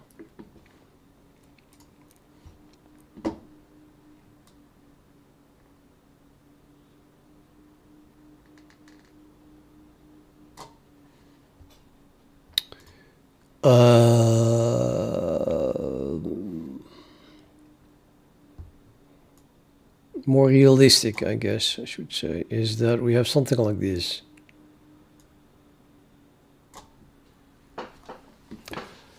So we fit the red thing as a cubic through these 2 points with the derivatives. The extreme then is here, calculated. It's just an extrapolation. That's the minimum of the fitted cubic. And there are no samples between those points. So then logically this one fits, and we want to look for any other samples that fit on that side, and this one fits, and we want to look for any samples on that side. That's what I should have started with. This is logical, right? And then this is the special case where maybe there are problematic stuff in between this one and the extreme.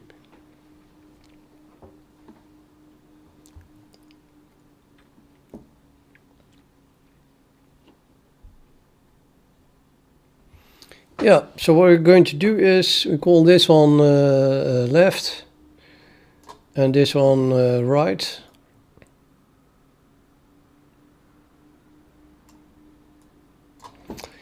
And we can just begin with setting left to the leftmost sample that was used to fit the cubic. Now here I could say I start looking right, whoops, from this point like I do here, but that, well, because then I would still run into this point, which is off, but I want to ignore anything that is off, if they exist at all. So you really have to go beyond this point here. So if the right point is on the left of the extreme, then I want to ignore comparisons, I think. I'm actually not sure still, but I'm not sure what to do if they were really off. I think it's just a good decision to ignore it. My gut feeling tells me that.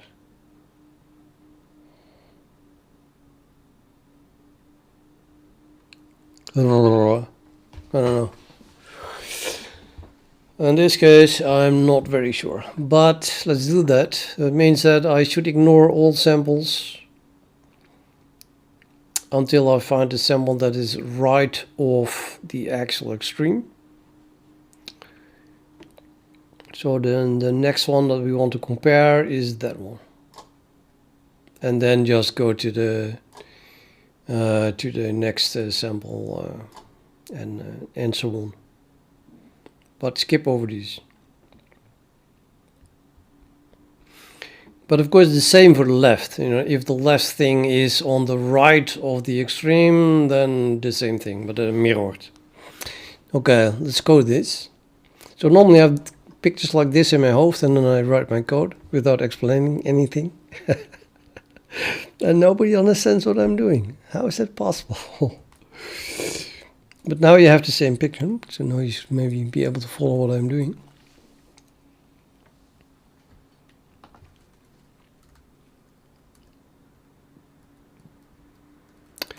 Okay, so I want to use iterators, and then the left edge starts. That would be left this one, left this one, but also this one. So I'm just setting left to the leftmost thing of the used cubic. And the used cubic, maybe I should call it differently, because this might be a second call, re-entry.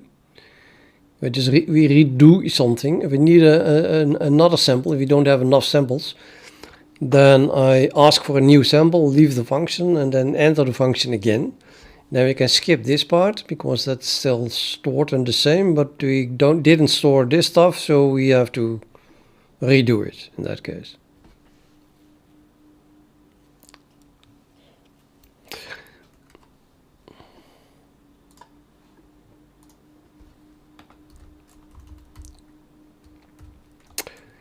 Meaning that the second time that we enter here, then use cubic might be a different cubic and no longer the one that we had initially. So this assert would fail then. So that definitely has to be moved down inside here where the state is not extra sample.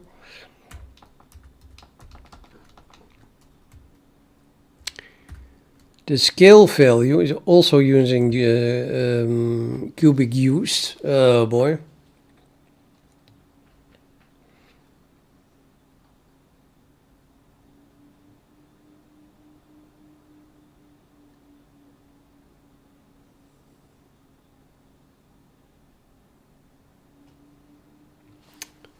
This is so annoying. Okay, where am I using these things?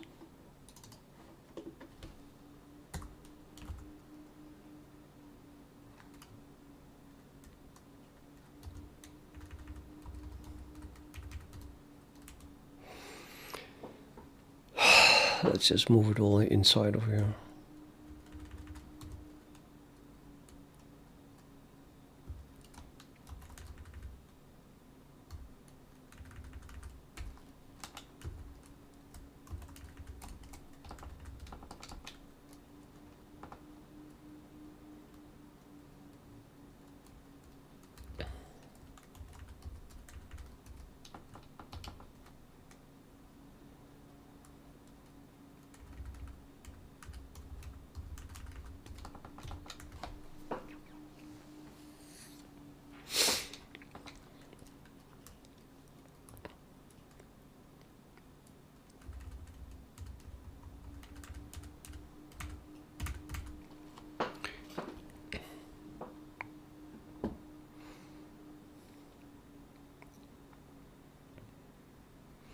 Now the cubic used scale critical point is now returned by a function that just literally returns that.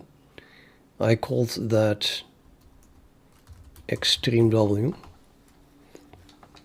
So we now have an extreme W which returns this. And the only thing it wants is that you already called set local extreme. And we didn't do that yet. Oops. And so let's change this assert back to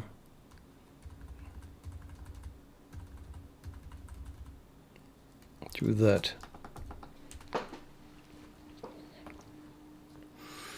But after we leave this scope, we did call that function. That happens like here.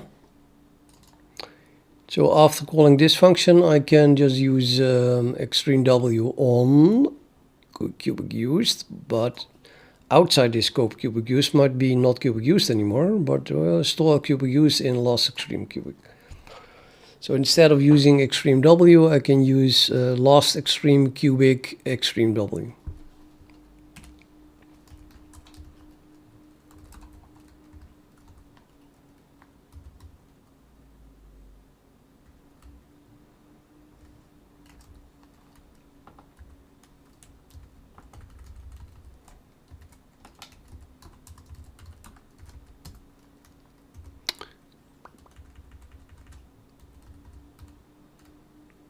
This code still has to be fixed.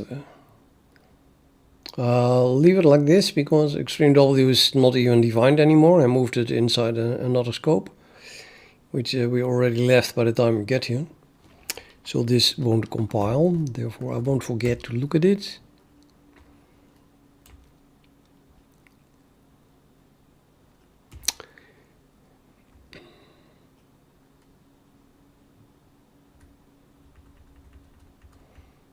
Okay, no. Let me not look at this yet. That was the last one, I hope. Nope, not even. Maybe we should redefine that thing. I can just redefine it. I mean, otherwise, it's used in pretty often, and I don't call function all the time, even though it's just an accessor. So after this scope, it would not be defined anymore, but I can redefine it again, and this time we just use the last extreme cubic, and then the call extreme W on that.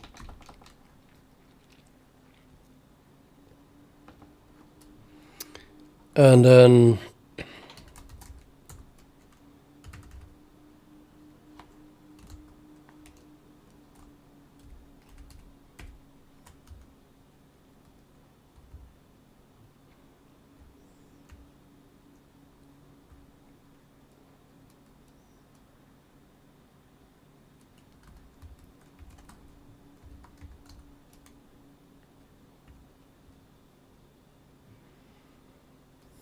nobody knows why that is not being used.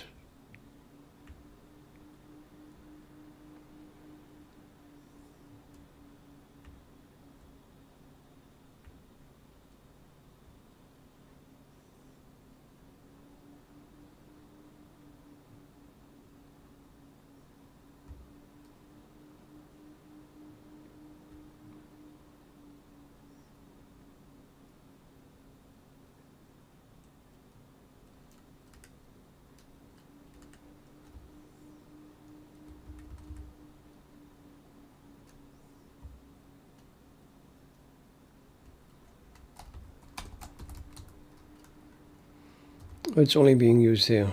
W1 LW? Really? W2 LW? And W...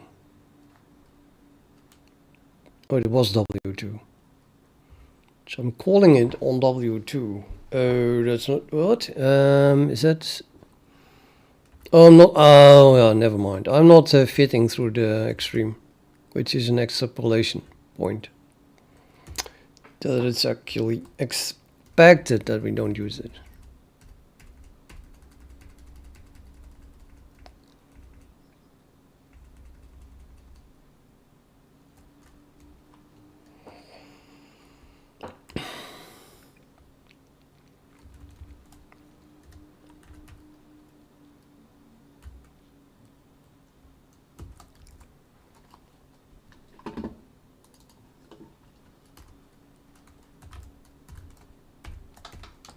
So last extreme cubic is the pointer to the sample node that contains the cubic, which is the left one. Okay, this one contains this cubic. So we can, well, it's pointing to this extreme is now a pointer that points there, yes. This is why we have to change so much. It's a really big change. Yeah, and then right edge is simply the next node, or whatever, however I called it. I did not call it next node.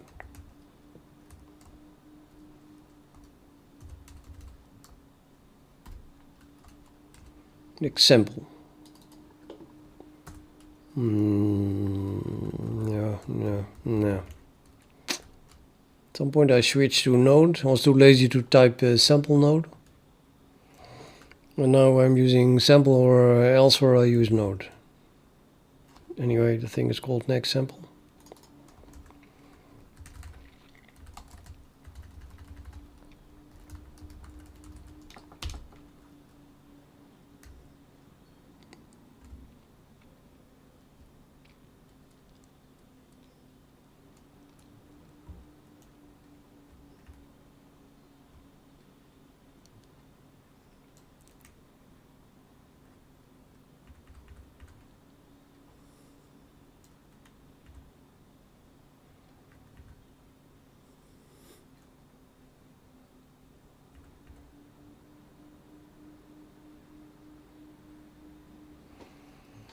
So this is, we're not going to do this anymore, because it's not really a sample, so I can't add it. Now we have a point here, we have a point here, but we don't have a point in the minimum itself.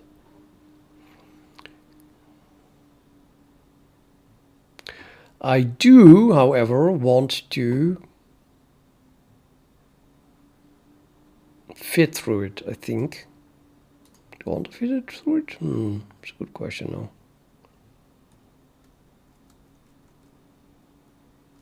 Already fitted. I mean, it's a result of a fit. No, I want to fit now. I don't want to fit through it. So there's no reason to add it to usable samples. To analyze the fake point. Okay. If so, the only reason it would be added is if we had an actual sample that was super close to the minimum that we found, and then we said, well, might as well use that then as the minimum.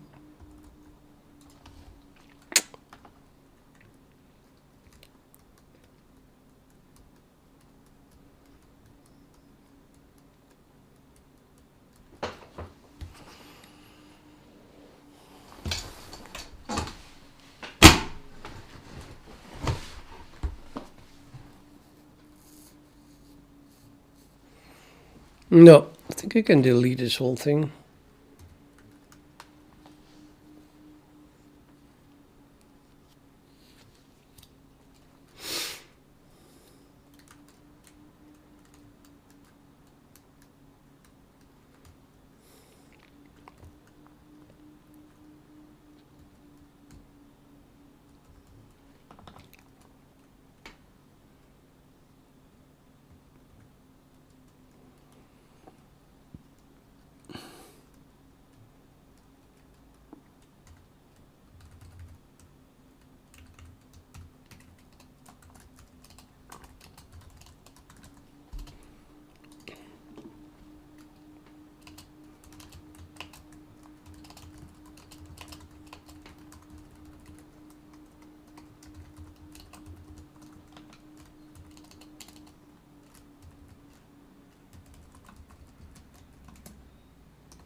I don't have anything else.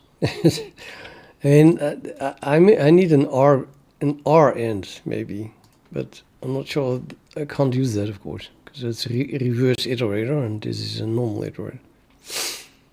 But I mean an R end. So it's something that is before the beginning, but that doesn't exist. So what I'm going to do is just decrement it, and then once it becomes equal to the first element, then I want to decrement it, but it's not allowed.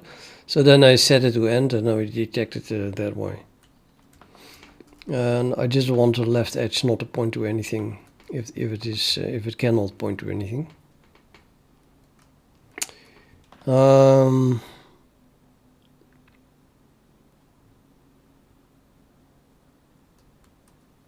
Well, that's problematic. Is that problematic? That is problematic. Suppose we have this situation here where right now is on the left of the extreme. And normally I would just say the right edge thing, how do you call them? Yeah, right edge is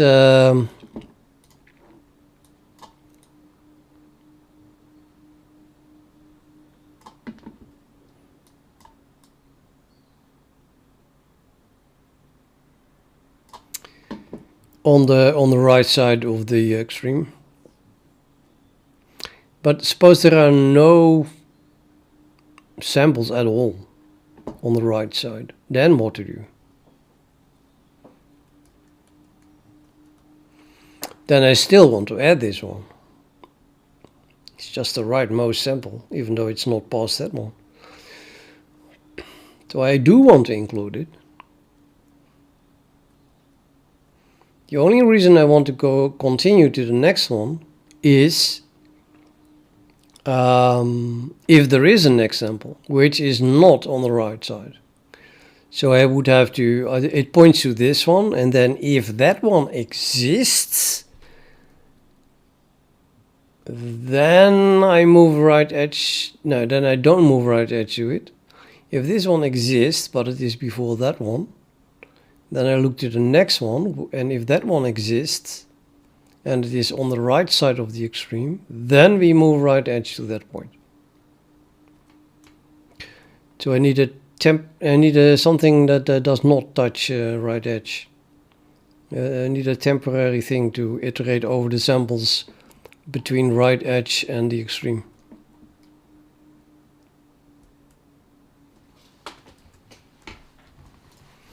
And of course I start with left now.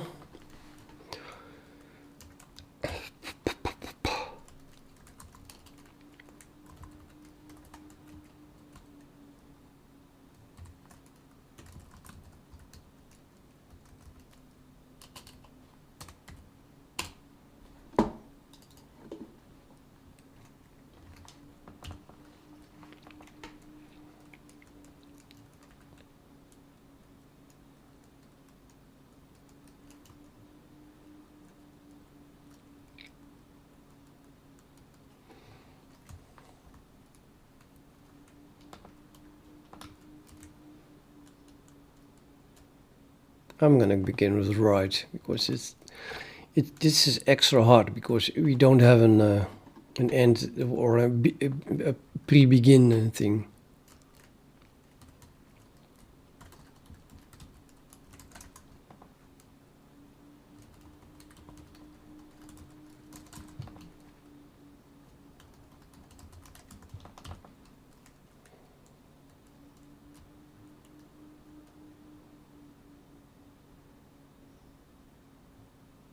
Or maybe we should just do it as part of this one. Simply assume that anything that is on the wrong side fits. Maybe that makes more sense.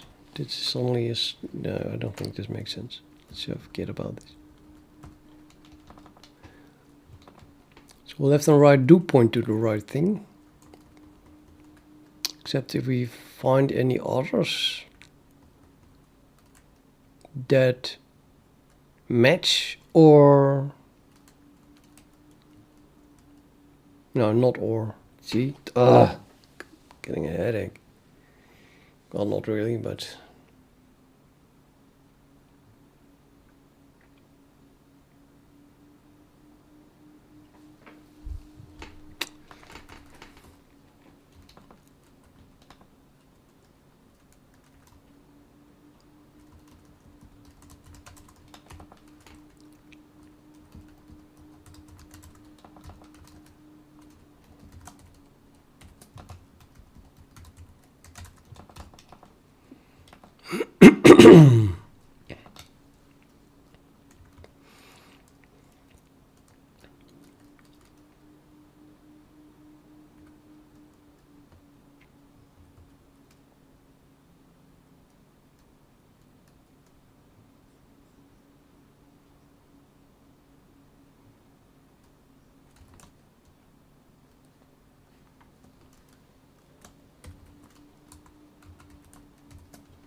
Yep.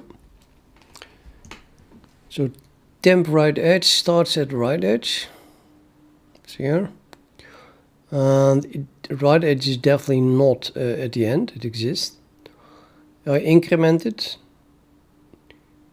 And if then right edge becomes end, then we are done. And so then we come here and then temp right edge equals end. And then we don't want to change the right edge because there was nothing on this side. But if there does exist something, so it is not equal to end, and that value is less than the actual extreme, so in this case it's less than the extreme, it's on the left side, then we continue and increment it again. Now if then it is end, because this was the last one, then again we don't want to change the right edge. But if it still exists, because you get now here, and that one exists as well, then now it's no longer less than this value. Therefore we stop, and then we get to the below the y value, while statement, while temp right edge is still unequal chain end. So if this holds, then I want to set right edge to temp.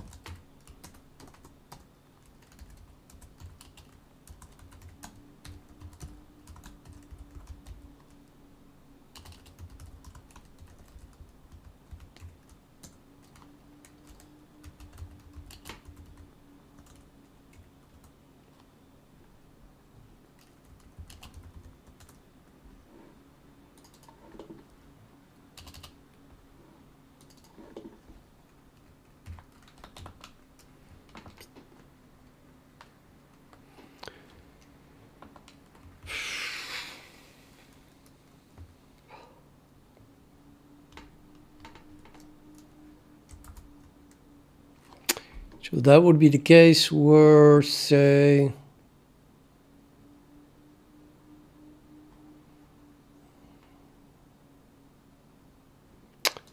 we have the two how the hell? We have a point here and a point here.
So if left edge is the front of the chain, there is nothing on this side, then we can't decrement it, and we just want to exit the loop. But if there is, it's not the first one, there is a sample here, then this is not begin, therefore we can decrement it.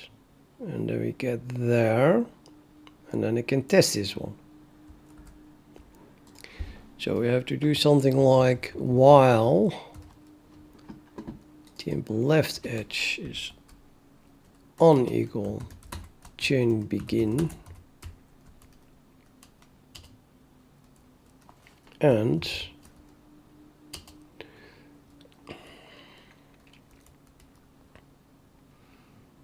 now we can decrement it. So minus minus temp left edge W is larger than extreme W still. Then we try again. So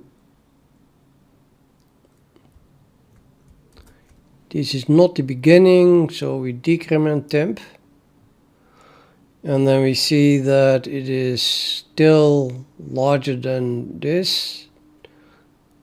So if there was also a sample here,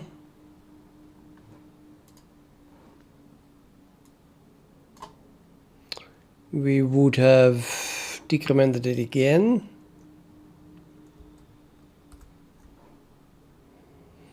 So it's not begin. You know, even this one is not begin because that one exists. So it decremented again. Now it's pointing to this one.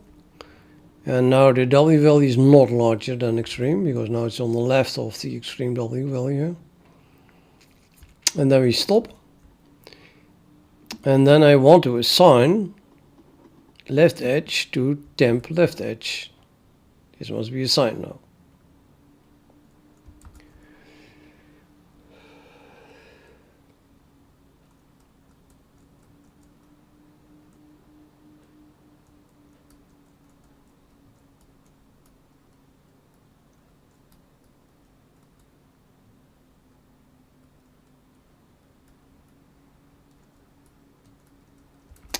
But if, say,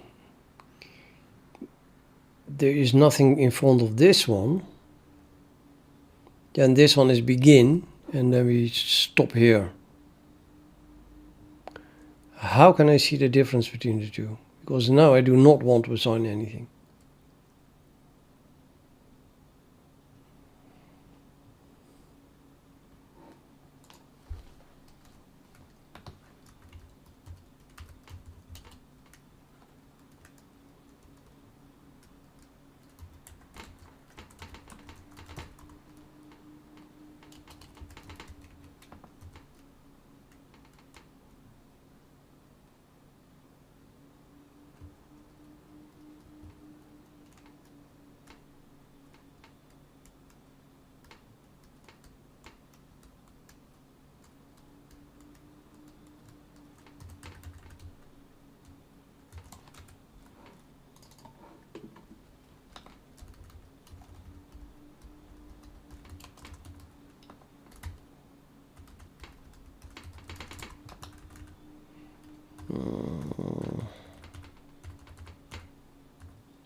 So if you begin with this thing is already at the beginning, then nothing has to be done. It doesn't even matter if it's left or right.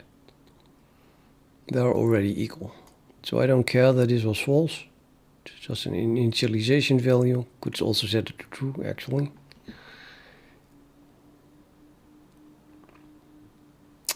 But yeah. False is good. Because if we get here, and this is false, then I don't need to assign it. They are already equal.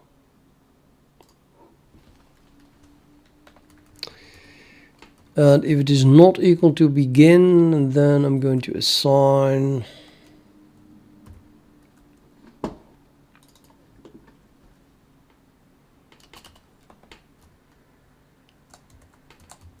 the outcome of that thing.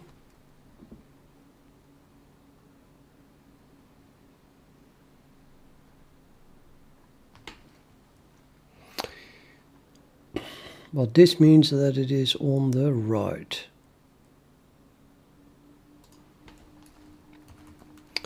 Should have called it right.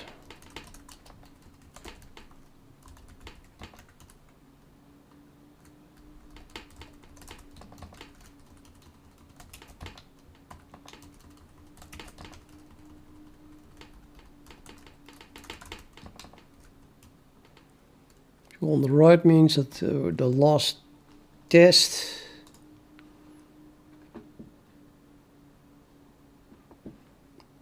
is, my god.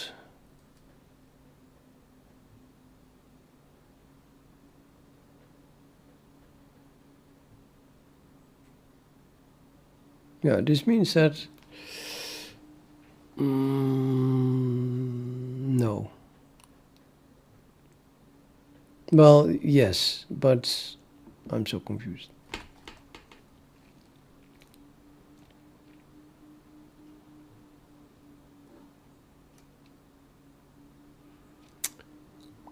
I think the only thing that this is telling me is if I break out of the loop because of this one or because of this one.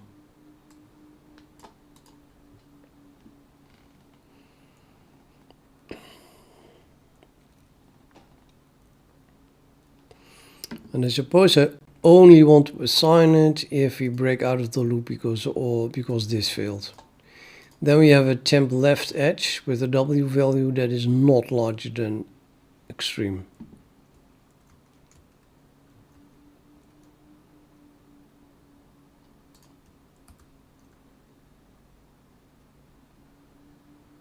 Yeah.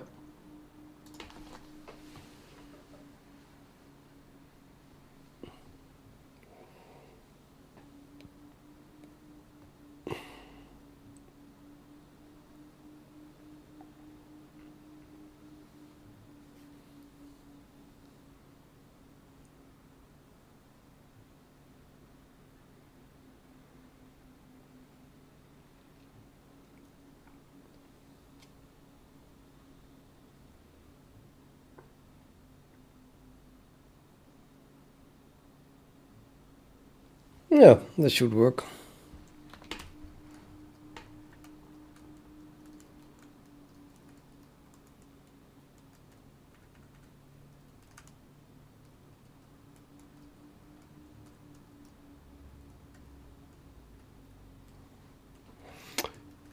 Let's put a scope around it because I don't need all those variables.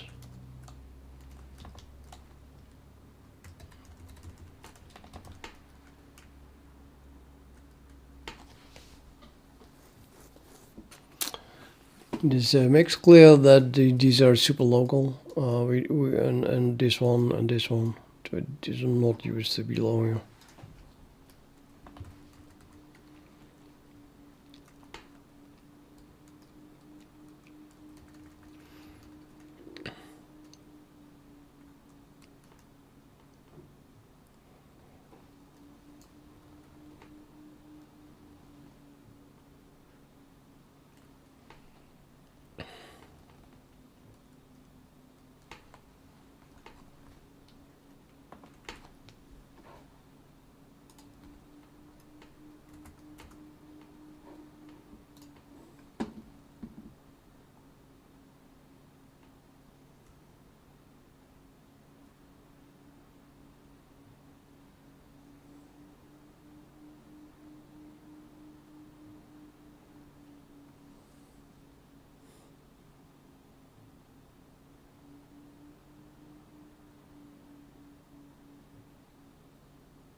I'm using CubicUse here.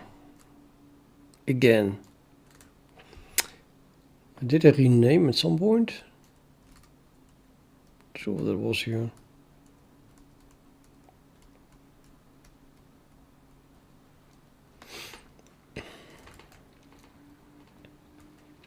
It's totally wrong anyway.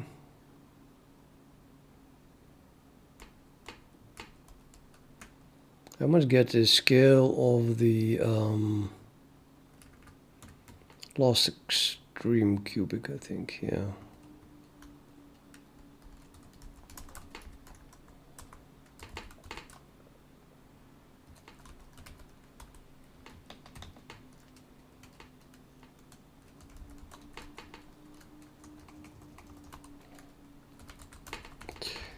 No, bro, I'll have to turn on the lights.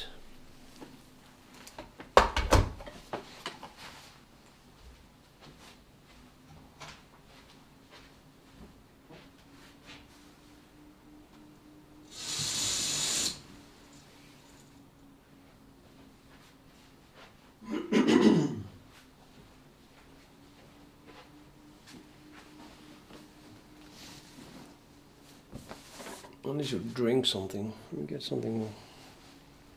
Loads and loads of water.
Yeah.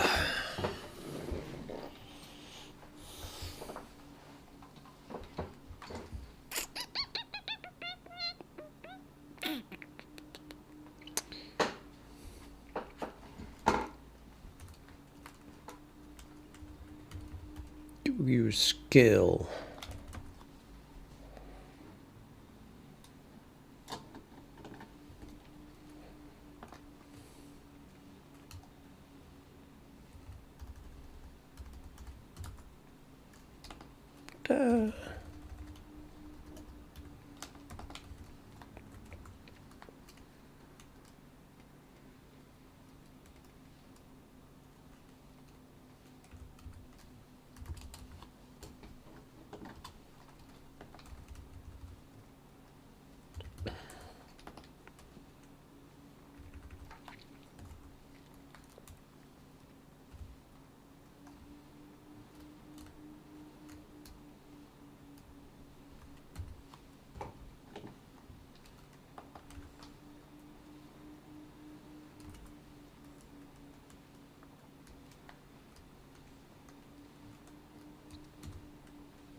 It's just a random value, I think. But yeah, whatever. I think the only thing I'm doing is erasing stuff.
Sure. Oh yeah, it is used. So I do need scale value.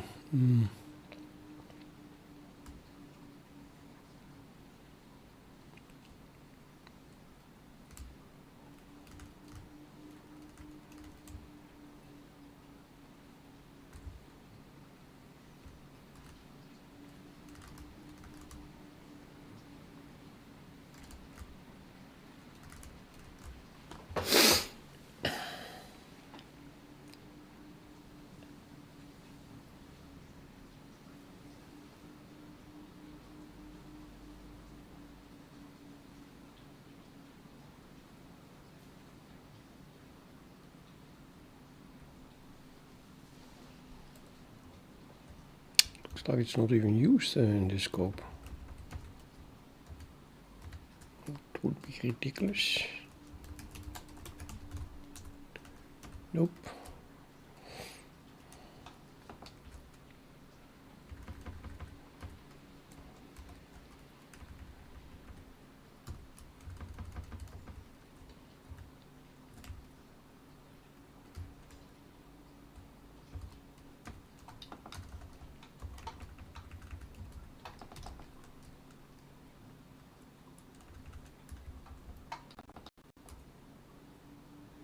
Right, that would be that block. For the do I need to set the small step here? Excusez-moi, I don't think I need to. I don't believe it. No. I'll delay that one. So then this block sets last extreme cubic and base minimum cubic.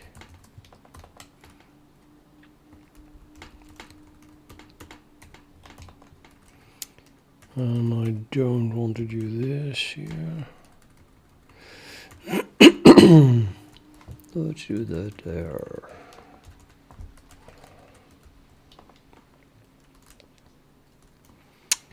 And then here we have again this call to scale, which must be again last extreme cubic.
Still not correct. What if that first thing, that first sample that doesn't fit, doesn't match?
It is not correct, but I can't put my finger on it.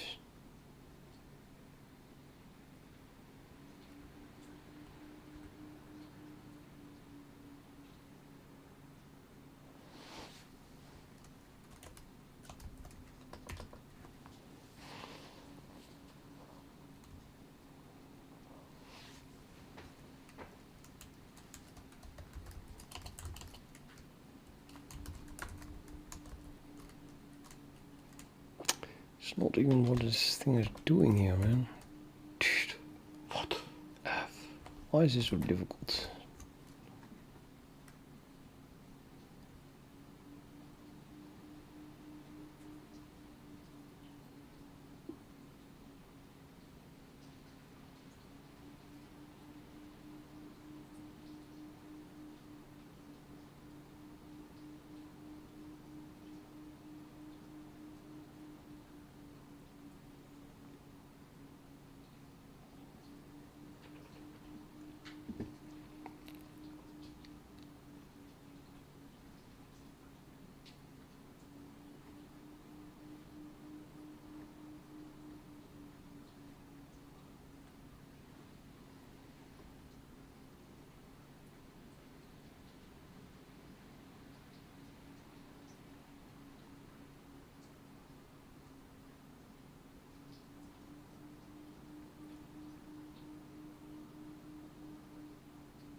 Okay, I think I'm just having most problems here because I want to have them sorted.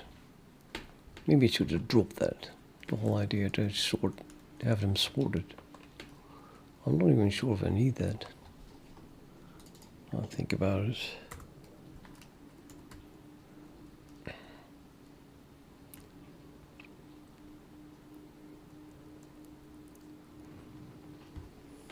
Yeah, well, no. Still no.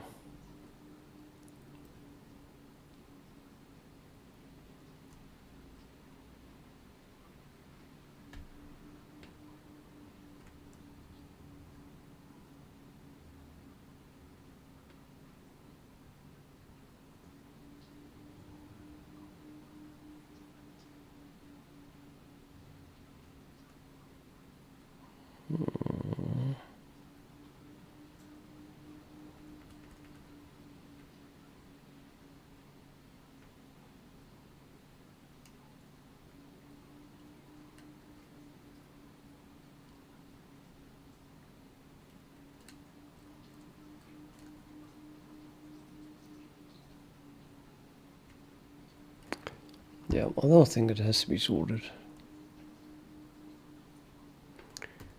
That should make things a lot easier, I think. Yeah, definitely.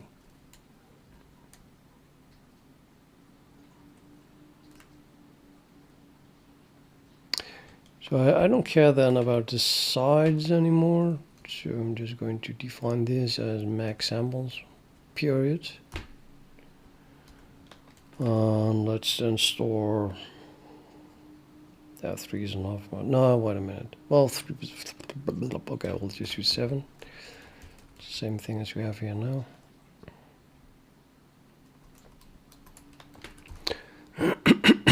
In fact, I'll just hardcode it in here.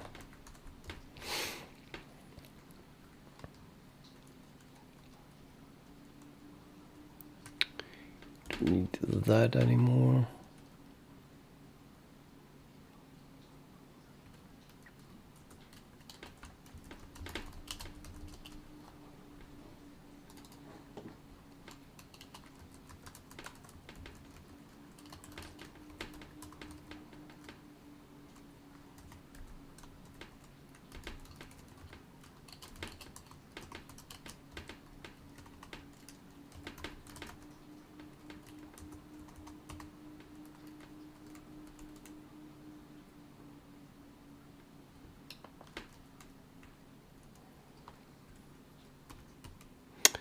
Let's delete this confusing code.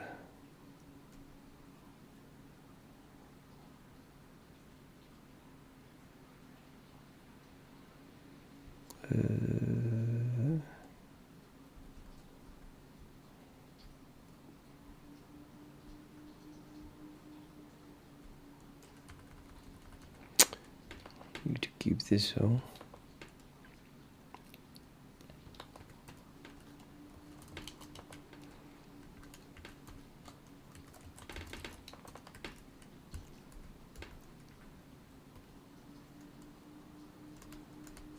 Damn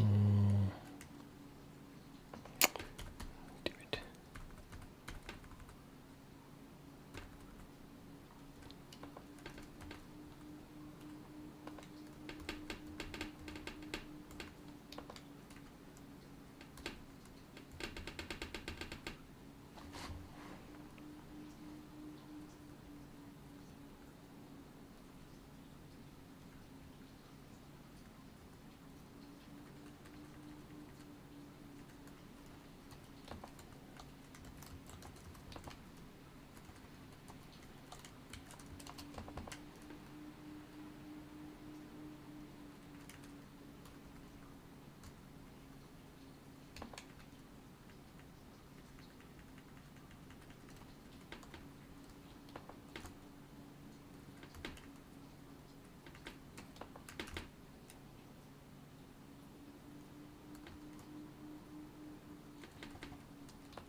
Yeah, that's the only problem. I don't keep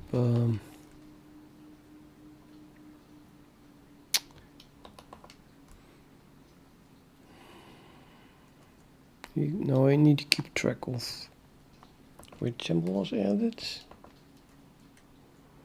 and which wasn't, so I can calculate that distance. But if I don't have them sorted or add them in the right order, then this is slightly problematic.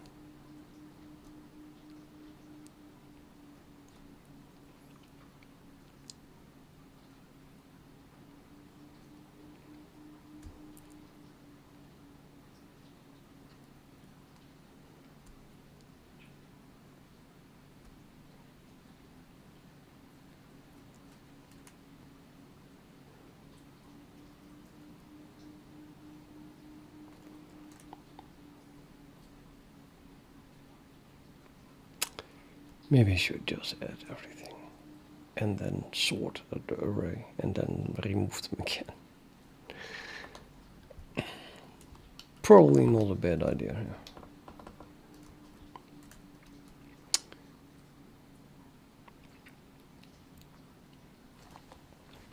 Sorting an array sounds super slow.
I don't need a standard absolute value here, do I? This is just the distance between two samples. They are sorted already by W value. So this one is smaller after decrement.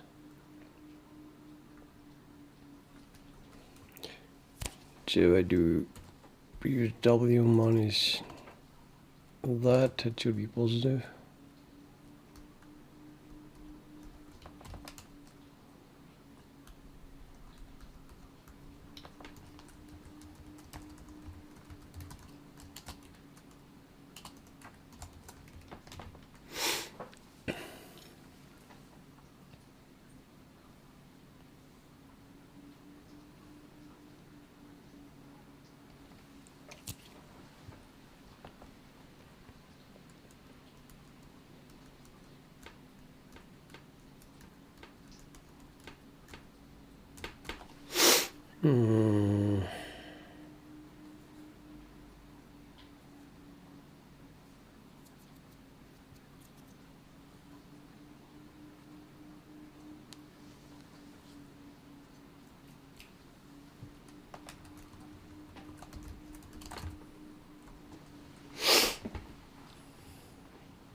Continue, aka skip.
Oh, that's bullshit.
I'm gonna write it like this.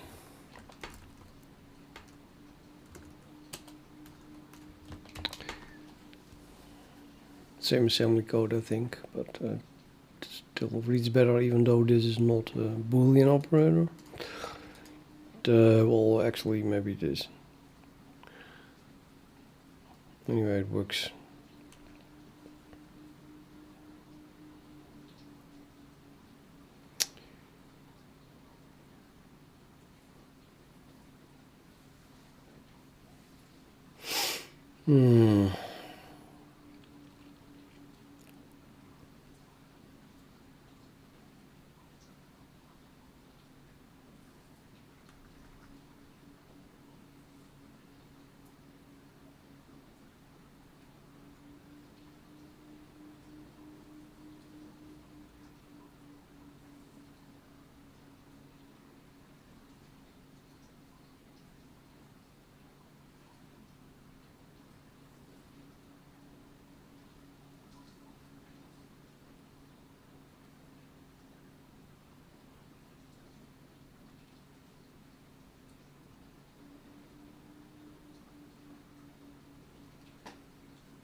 Okay, so this always adds extra symbol if it exists and we encounter it. But it might be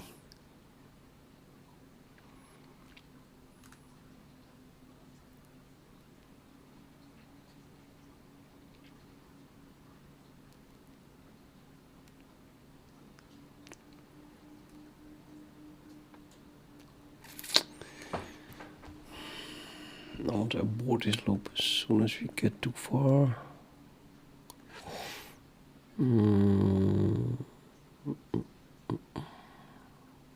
Yeah, I need to add that yet. So what is the limit? That is scale value, left scale.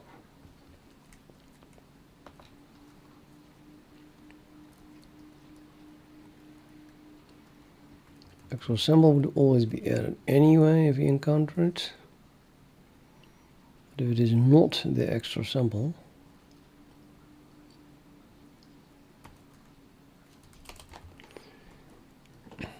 and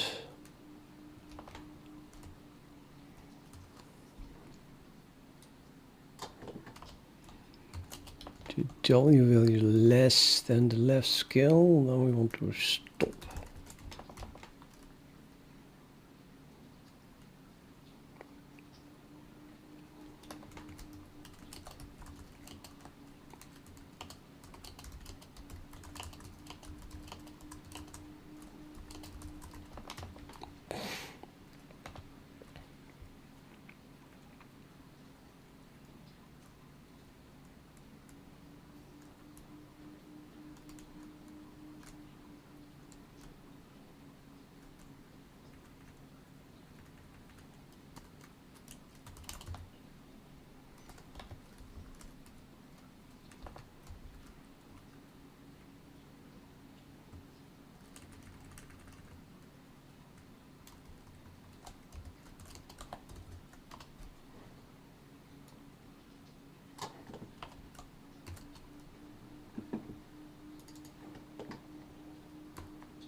Hello, Clement.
Yeah.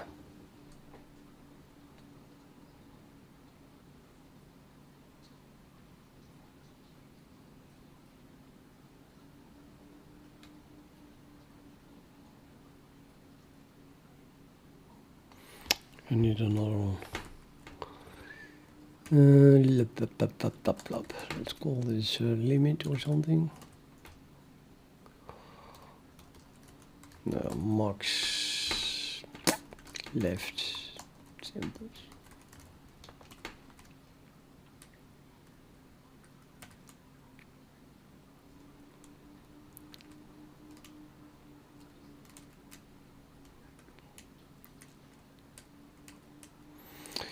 And max left sample is going to be significantly smaller than 7, therefore this will always be true. Don't have to test it.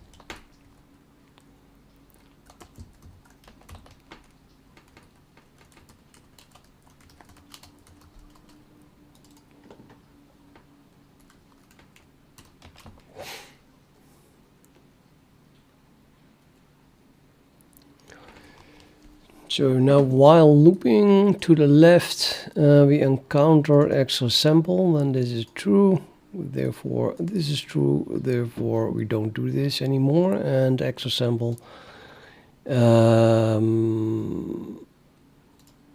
is true, so we add that always then, if we encounter it, and otherwise it's added here, so extra samples is added anyway, but in order. Kind of still inserted at the right place ish. And then I set max left samples to yeah.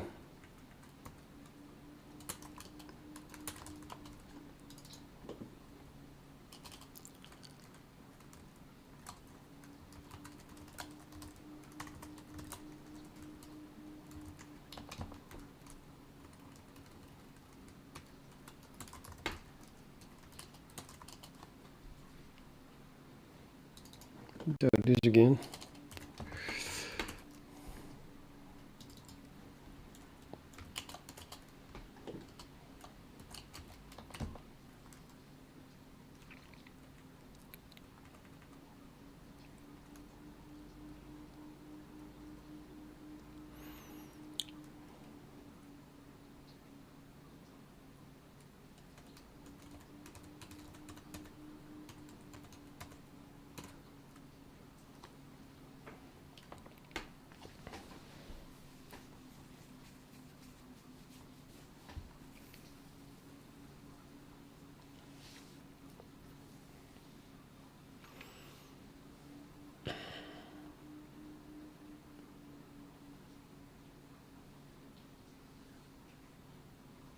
Yeah, now they spill over in each other. If we have this situation where well, I worked on left edge. If we have this situation where the left edge is on the right of the extreme, and then we add this one and that one potentially, all as left edges. Well, in reality, these two are both right edges. So I want to add 3 samples that are on this side at most, and 3 samples at most that are on that side. So the code is not 100% correct. Huh?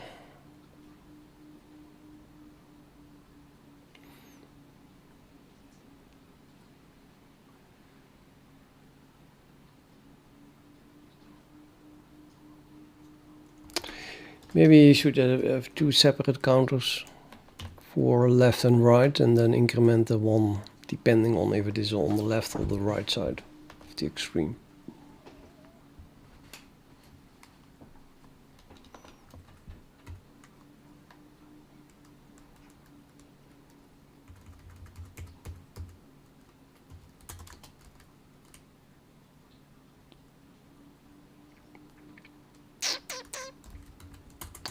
Let's call that the remaining left samples.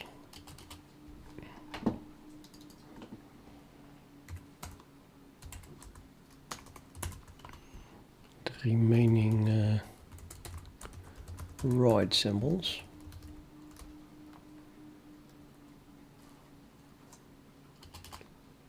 Yeah, bias, of course. I mean, you're talking about neural networks, huh?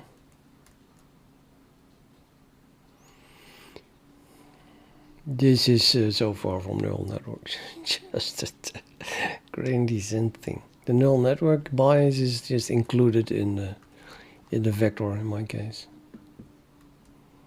I don't especially deal with it.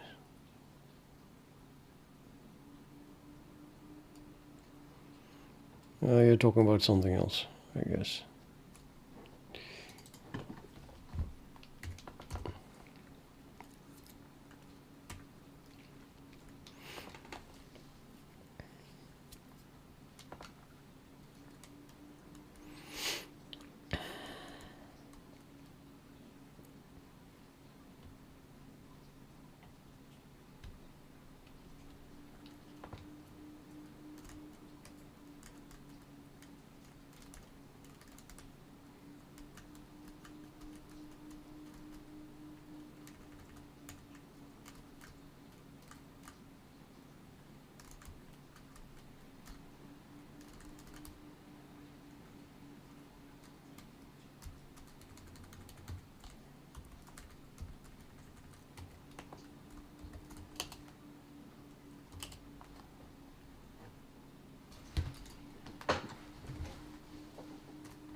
So the left edge was on the left, indeed, of the extreme.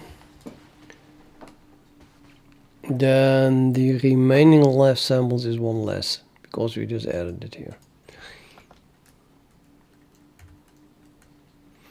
But the same holds for the right edge, of course. So this should be then something like the same thing. No. Well, this is a 1. This is a 2 here. And this is the right edge. What a horrible code.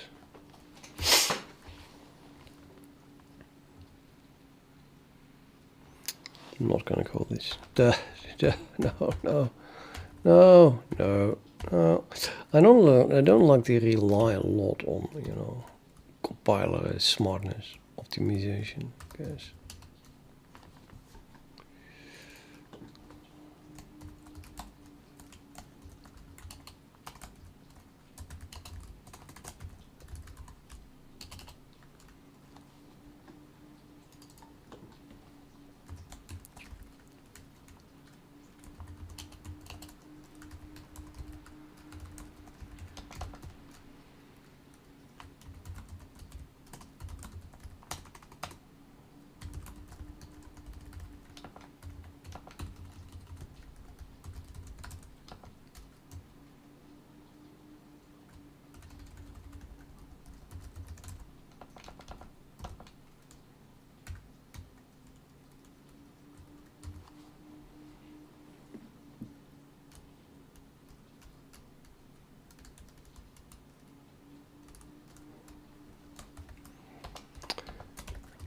Okay, so I subtract 1 if the left sample was, the left edge was indeed on the left on the extreme.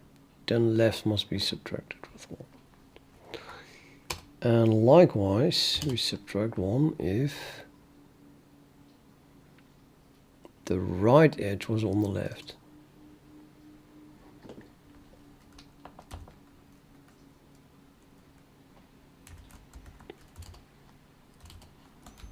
And here the inverse.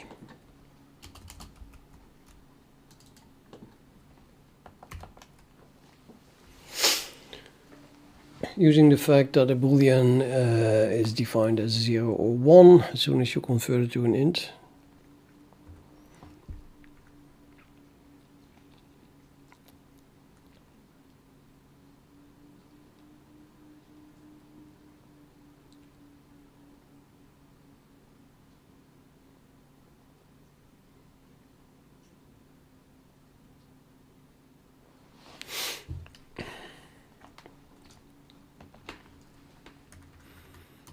Okay, so now remaining left samples is larger than 0.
Yeah.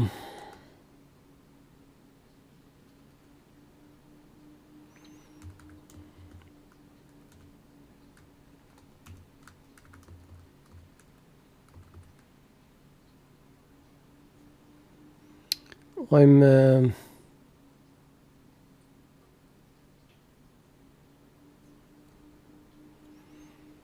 not directly working on neural network at the moment, just creating the center algorithm.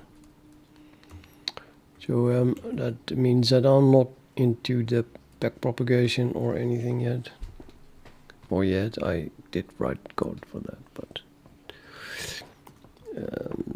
the last 4 months I have been working on this, which isn't. You could even argue that's not related to a neural network.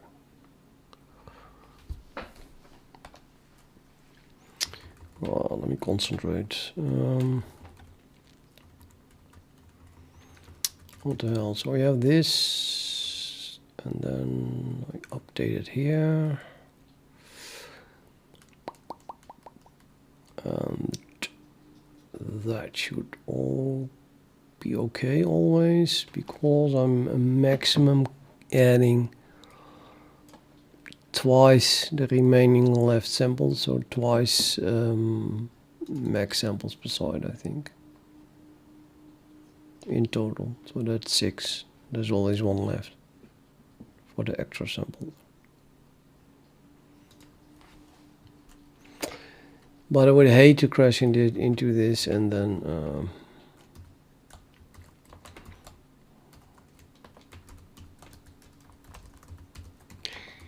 I have to debug that. Out of bound stuff is very, very nasty. Yeah, it's never going to assert, but just have to do it.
Yeah. I don't know. Maybe I should just go to bed. I'm not 100% seeing if this is correct, but it feels pretty good. So let's duplicate this and then do it for the right side.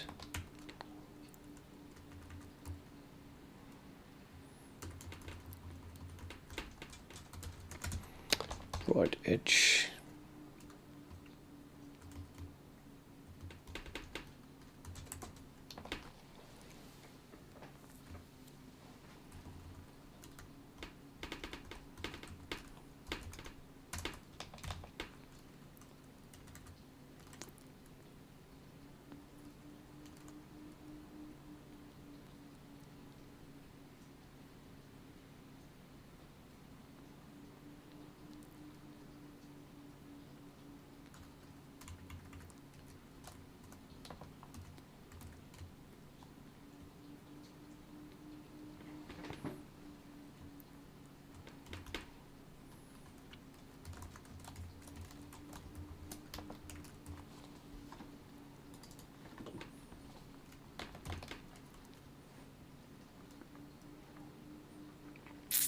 Kind of nonsense. I might as well use the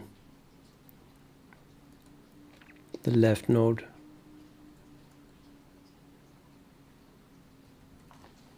AKA that one.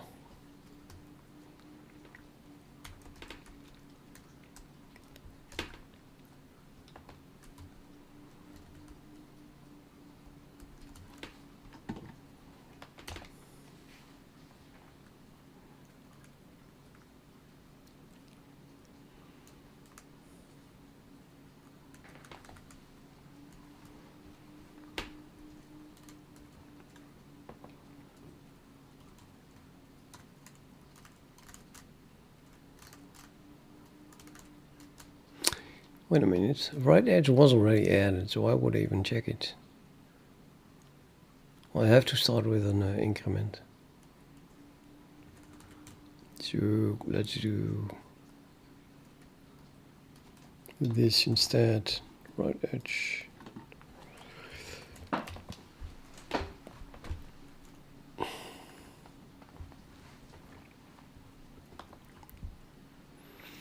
And then it makes sense to start with a check for end, because it could be end now.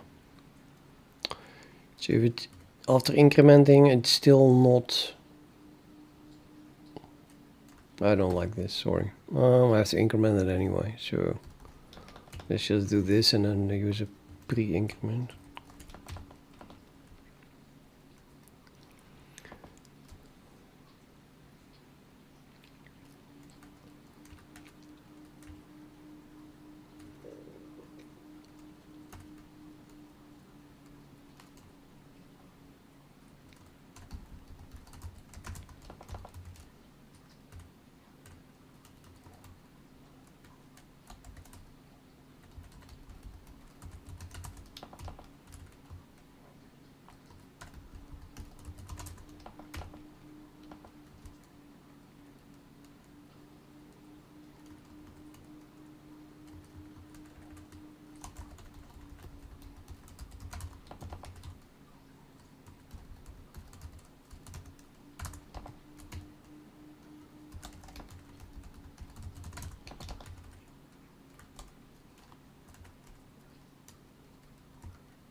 Cool. I don't know. I have the feeling that it's not correct, but hopefully all the asserts will help. And I can delete this because that was just a reminder of how to work the dist stuff.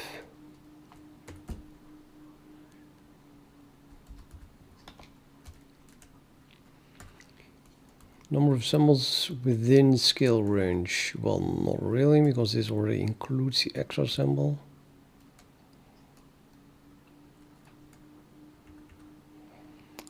Must be at least one usable real sample. Yeah, we only have real samples now.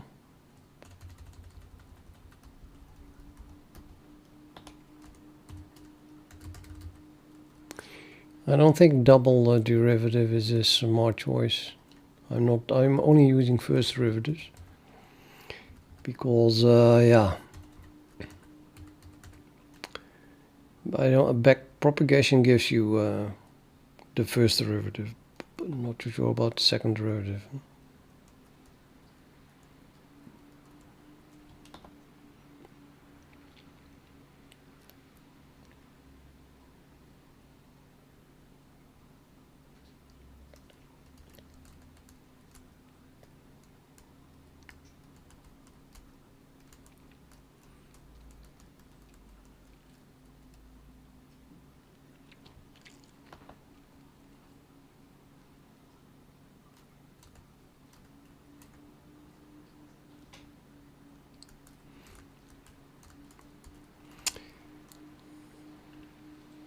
It's now common.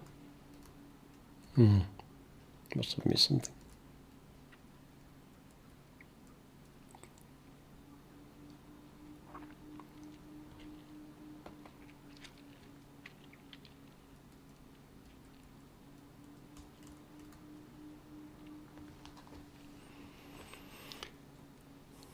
Not common, yeah.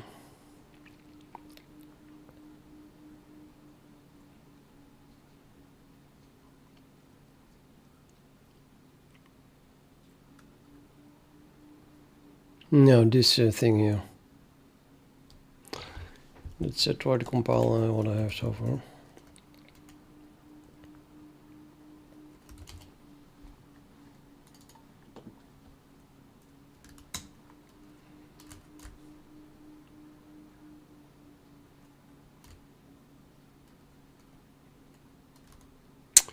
Don't have a right scale. I think I have a left scale here. Let's put that here.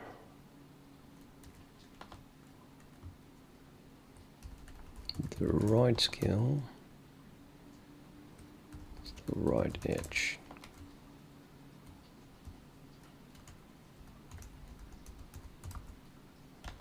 Nope, doesn't want to.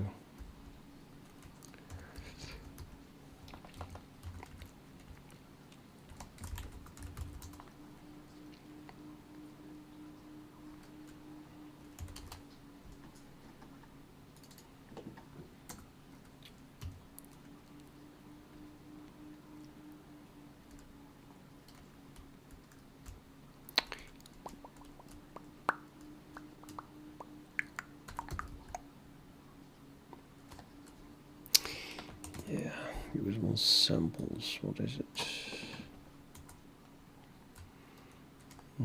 That's not gonna help. Maybe if I jump to the top, that helps. The thing contains iterators. No, better use an index because I need to use the number of usable samples. What the F, dude? What? I edited something? Undo. Totally edited something already. Okay, we're back. Int I equals 0. I is less than number of usable samples plus plus I. Print. No, that works.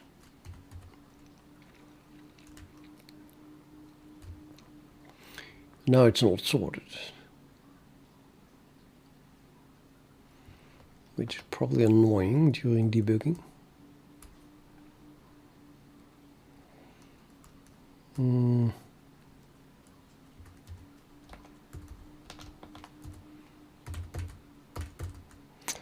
I better make a copy, sorted copy.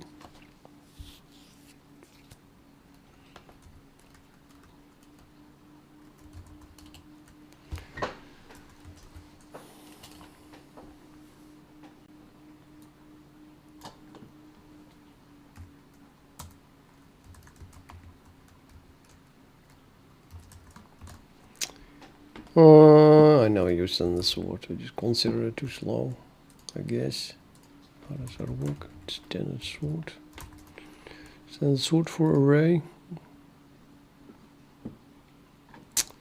Do we have an example for an array? We do. How awesome is that? Just begin and oh, doesn't get any easier.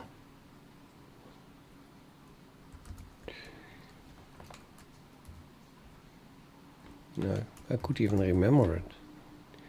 So usable samples,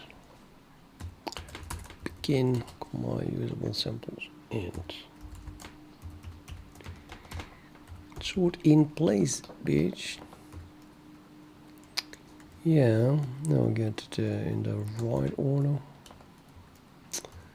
That was not what I wanted to do. Let's call this sorted usable samples. Sorted. And then let's print that. Sorted usable samples. Now I'm going to put that around it because I definitely don't want to use that below. So totally debug thingy.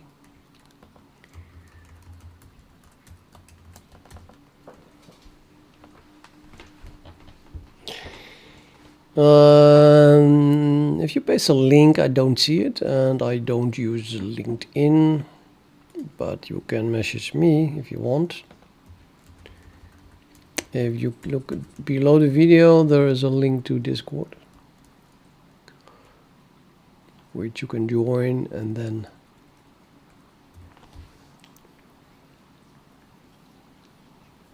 send me a message on general. Prefer not in private. I mean, you can try that, but it might take a week before I reply then, if I see it.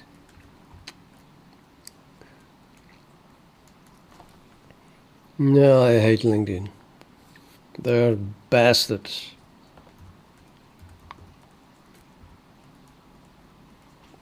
You can't even read their sign unless you give them all your private info. I mean, the way they make money smells, and then COVID happened, and they started to delete accounts from well-known, renowned scientists because they thought that they were, I don't know, into politics. So fuck them. I'll never, ever use LinkedIn. Ridiculous.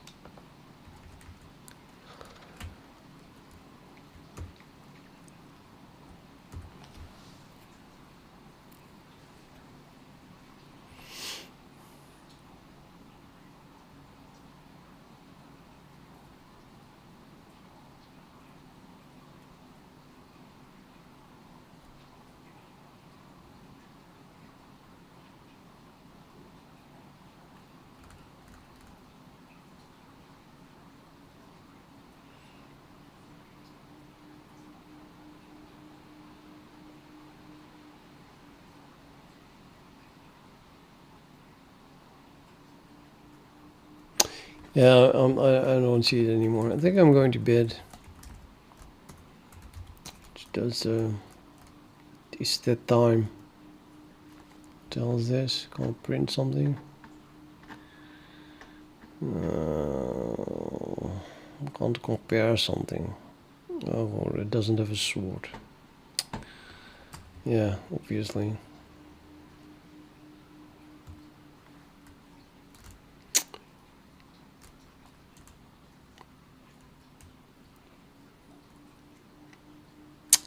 Why would it not have a sword? It's just an iterator.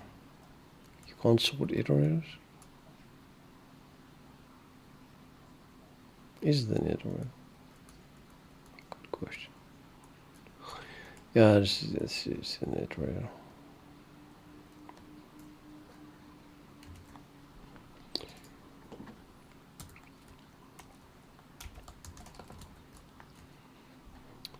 Well, apparently we don't have an operator less than for a const iterator, which is probably a good thing.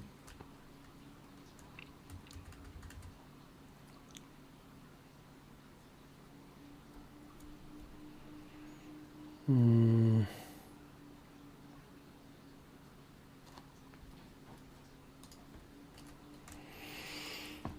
Yeah, my email. Yeah.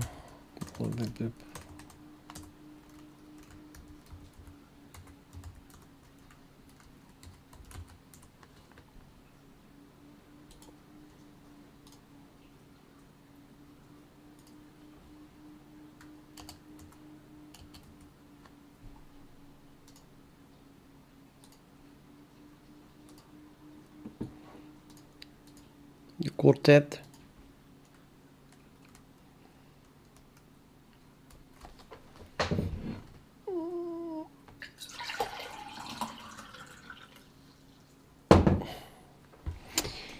Okay, yeah, it's really. I'm stopping. I'm stopping for today. Oh wait, that thing. Yeah, well, even I'm just stopping because I don't want to add a less than at the moment for or a compare thing for standard sword. We just play a game of chess in peace.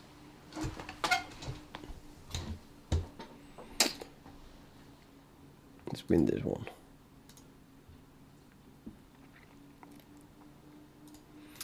Theory. Theory. Theory.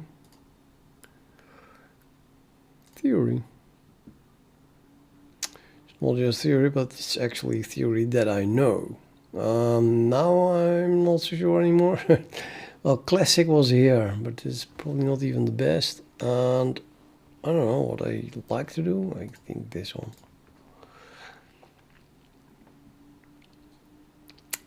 Is that kind of a weird move though?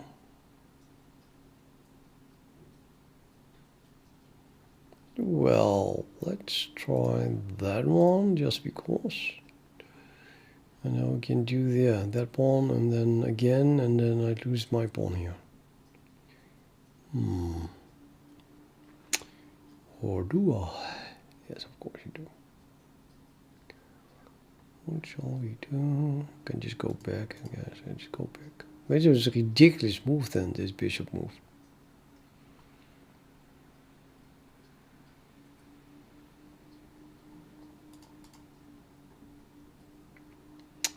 I'm already bad. See, now I want to sacrifice my bishop here. Boo. It's no longer possible. Probably not a good idea.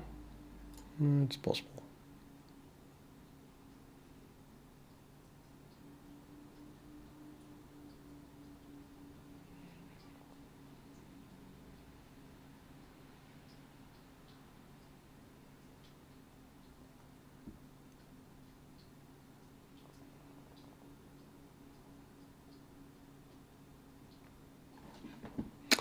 Yes. Yes.com. So much for having retracted my message. Now it's still in the chat. Well, it doesn't matter. That email address is getting every spam message that exists. I'm pretty good at filtering them out. So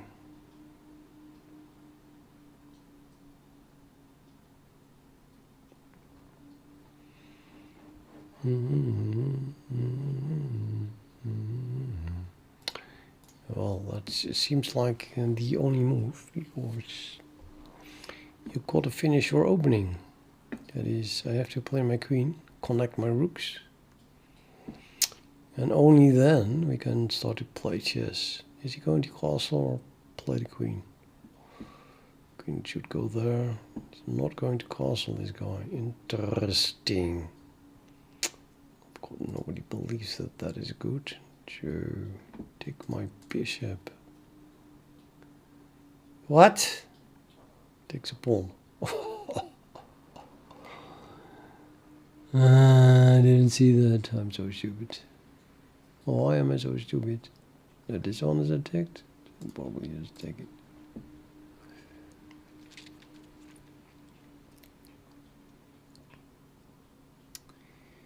And then what is a good move? Nothing is a good move. Everything is horrible. Still threatening to go here.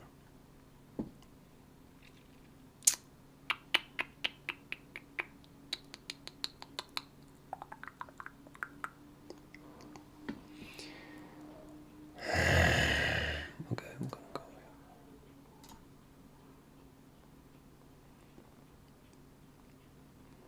Desperately attacking the king.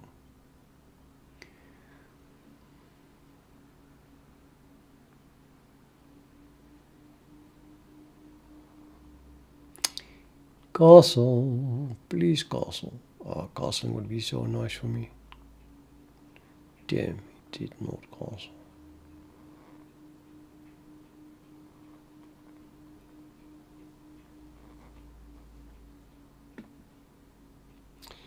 Not working, how is that possible? You typed it wrong. Of course it is working.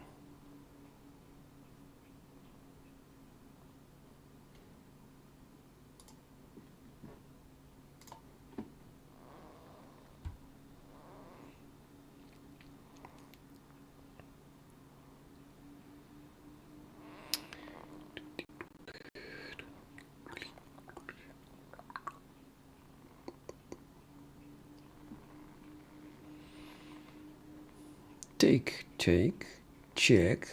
Ah, nonsense. Complete nonsense.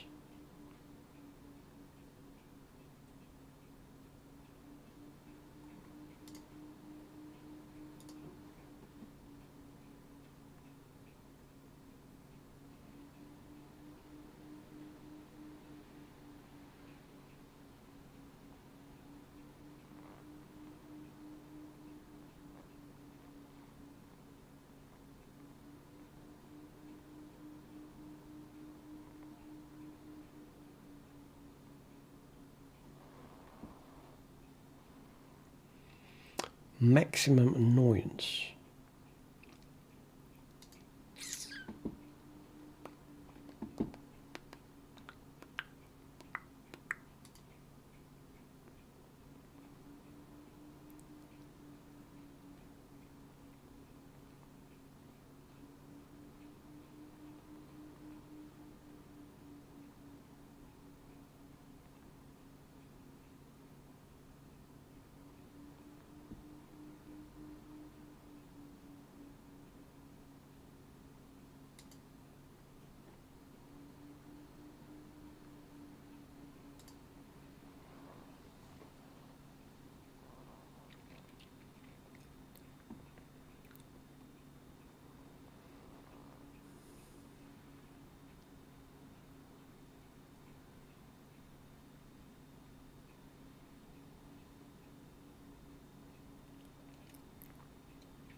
It's not too bad though, because still did not castle.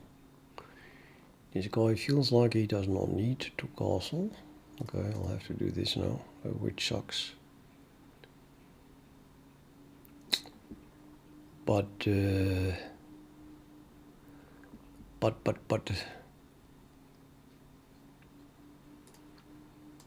now it's my turn. I finally got a chance to grab the initiative. So this one moved twice and I only had to move one pawn. Now it is my time. Actually, why do I want to... I should have put it there. Why didn't I just put it here? Maybe the knight wants to go there, maybe. Probably. So probably take back. Yeah, if he takes like that, I take with the queen. Double attack. So the queen goes here then to defend this and that. And then I have nothing. Nothing. I can attack here then. It doesn't help, however.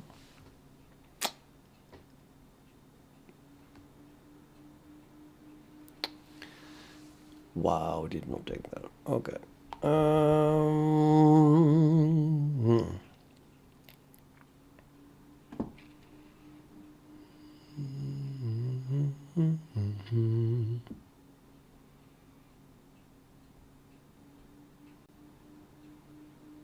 This seems like a logical move. Don't ask me why, but having this line open feels good. Just feels right. So going to take back with the knight now. Comes there, take back with the knight, and I have a billion threads. He wants to open the file here. Okay, let's open this file. Now what?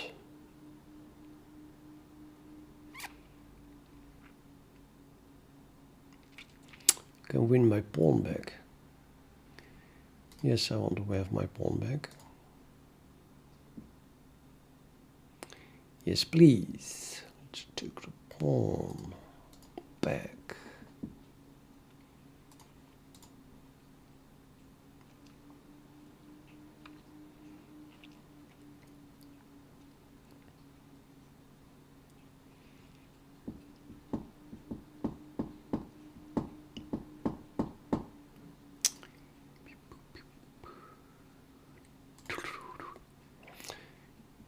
Play this rook. Please play this rook. Not here, of course. Yes, play the rook. Wonderful defense. Except now you lose another pawn, dude. Oh, you don't. He says, no, I don't. No, I don't. No, still. I'm getting leverage there. Total leverage. Let's go here.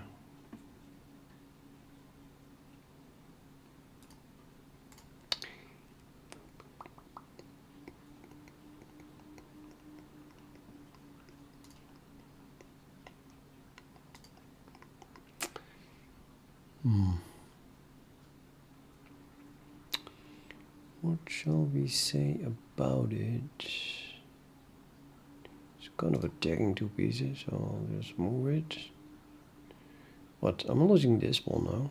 Wait a minute.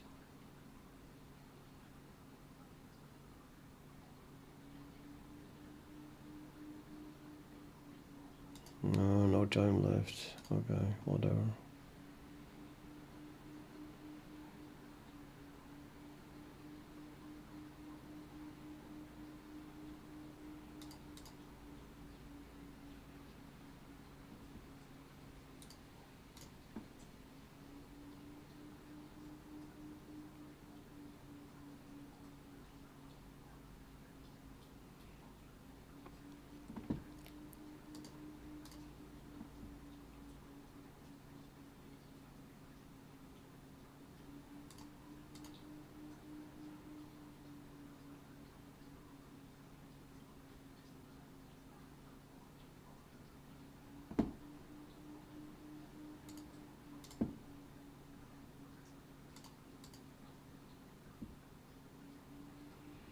Clearly I'm losing. Damn it.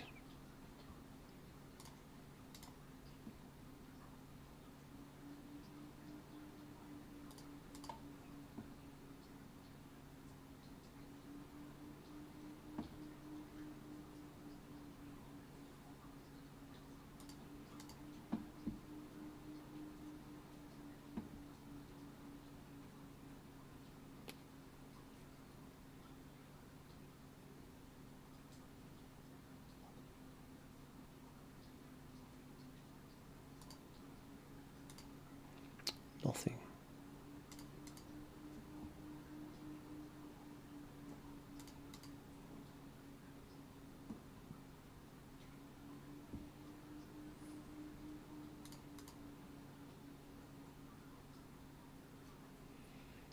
Giving everything away. Life sucks.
Yeah.